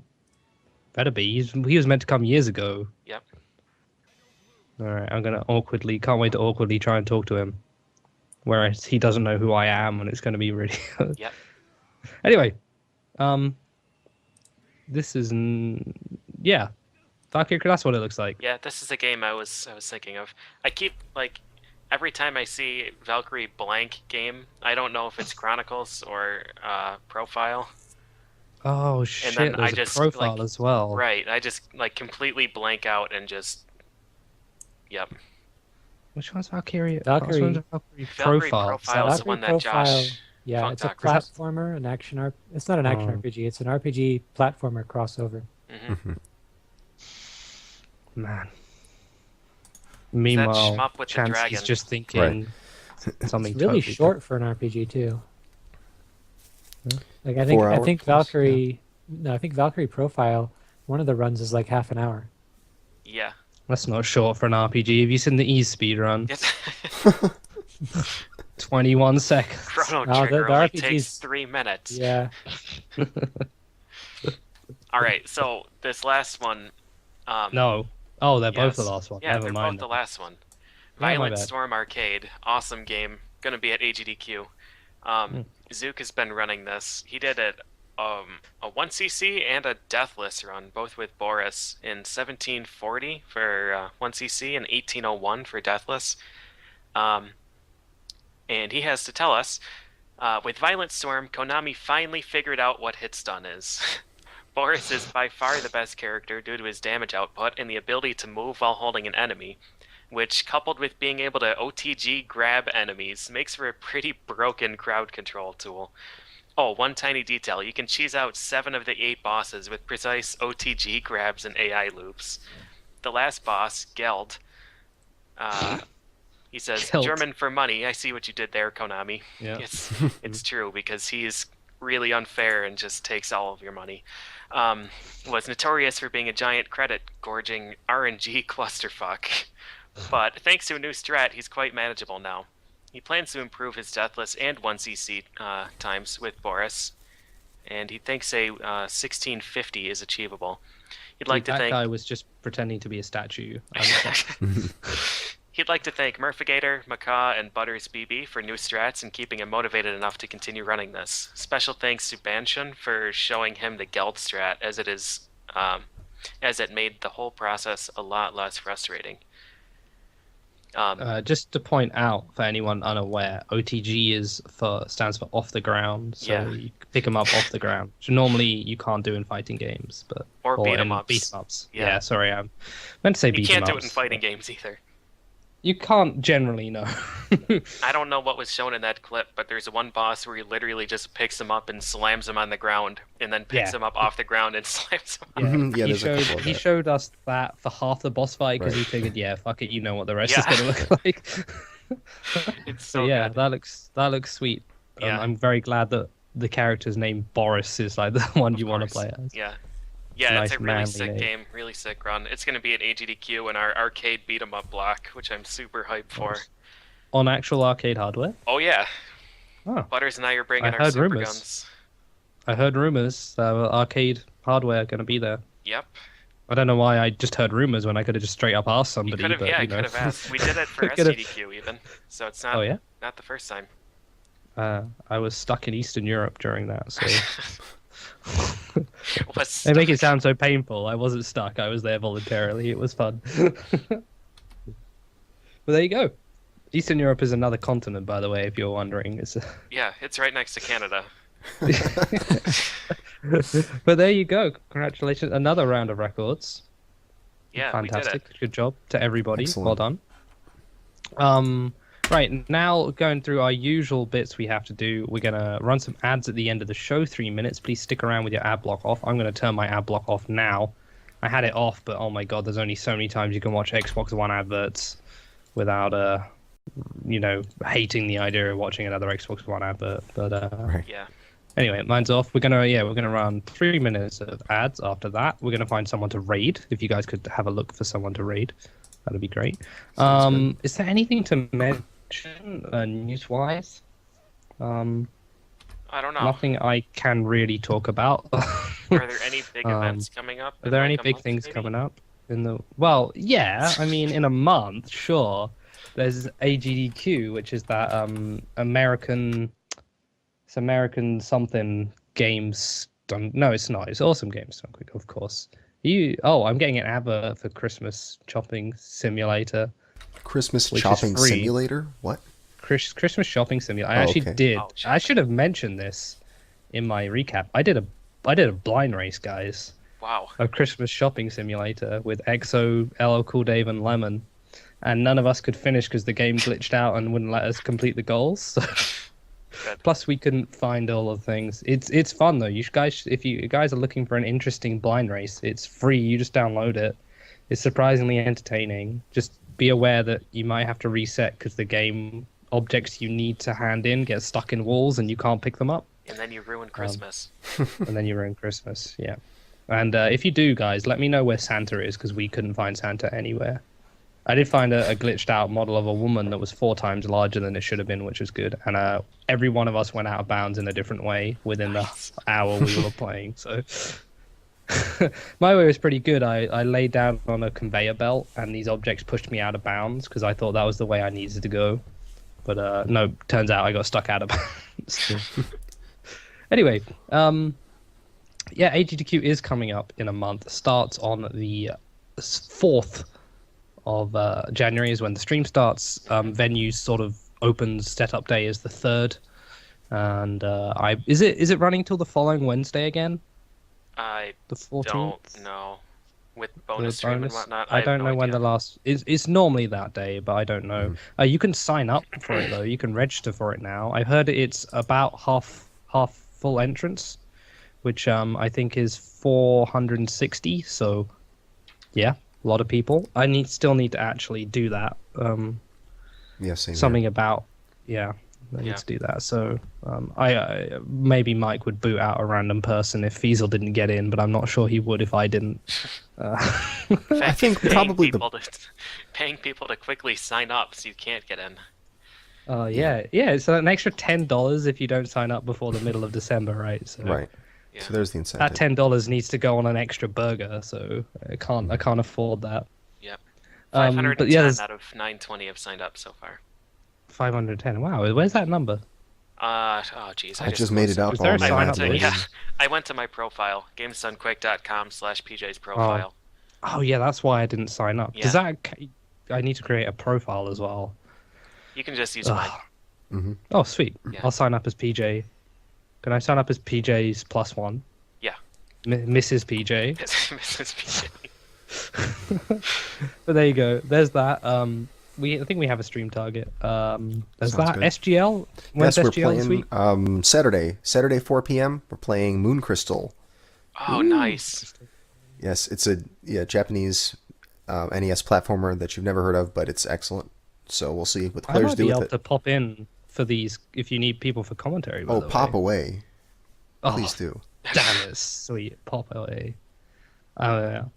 Yeah. Aside from that, can't think of any marathons coming up immediately. Aside from obviously AGDQ. Yeah, nothing going on for the foreseeable future. You know what I meant, all right.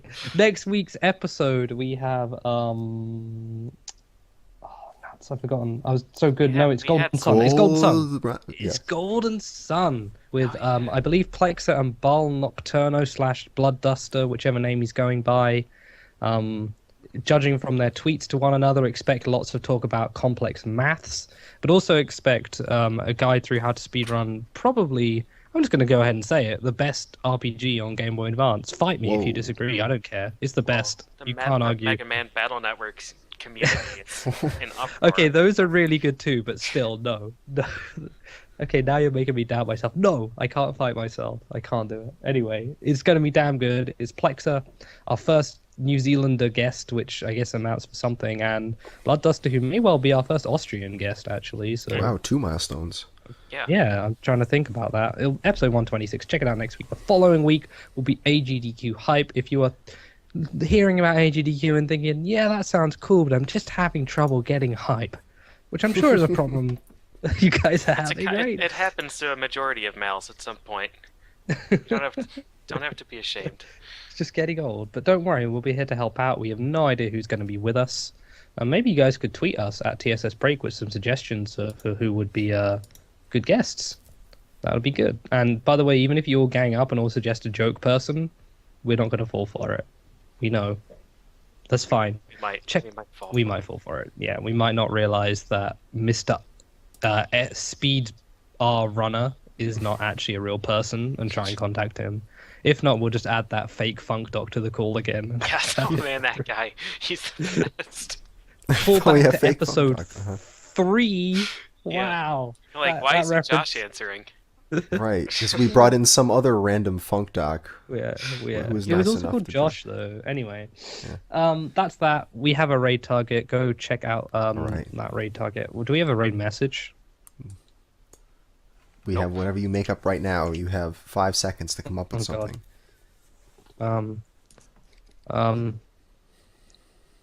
Okay, we're gonna raid the Blaze JP with a message: trouble getting hype.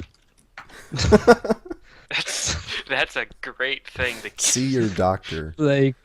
There you go. Trouble getting hype. See your doctor if the symptoms persist longer than 6 hours. That sort of thing. Check it out. He's playing Trials. Trials is a really technical, tricky game to speedrun. Yeah. He's damn good at it. He's doing it at AGDQ.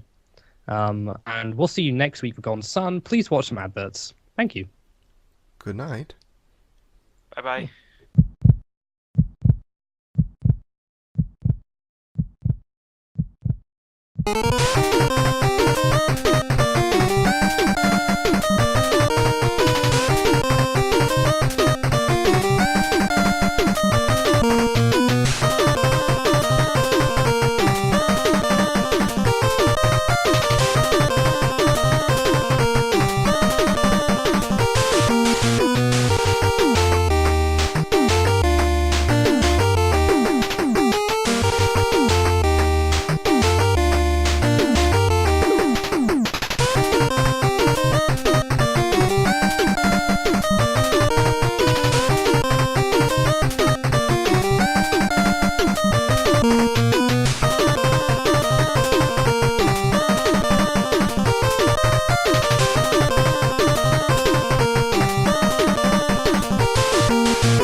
The Sunday Sequence Break.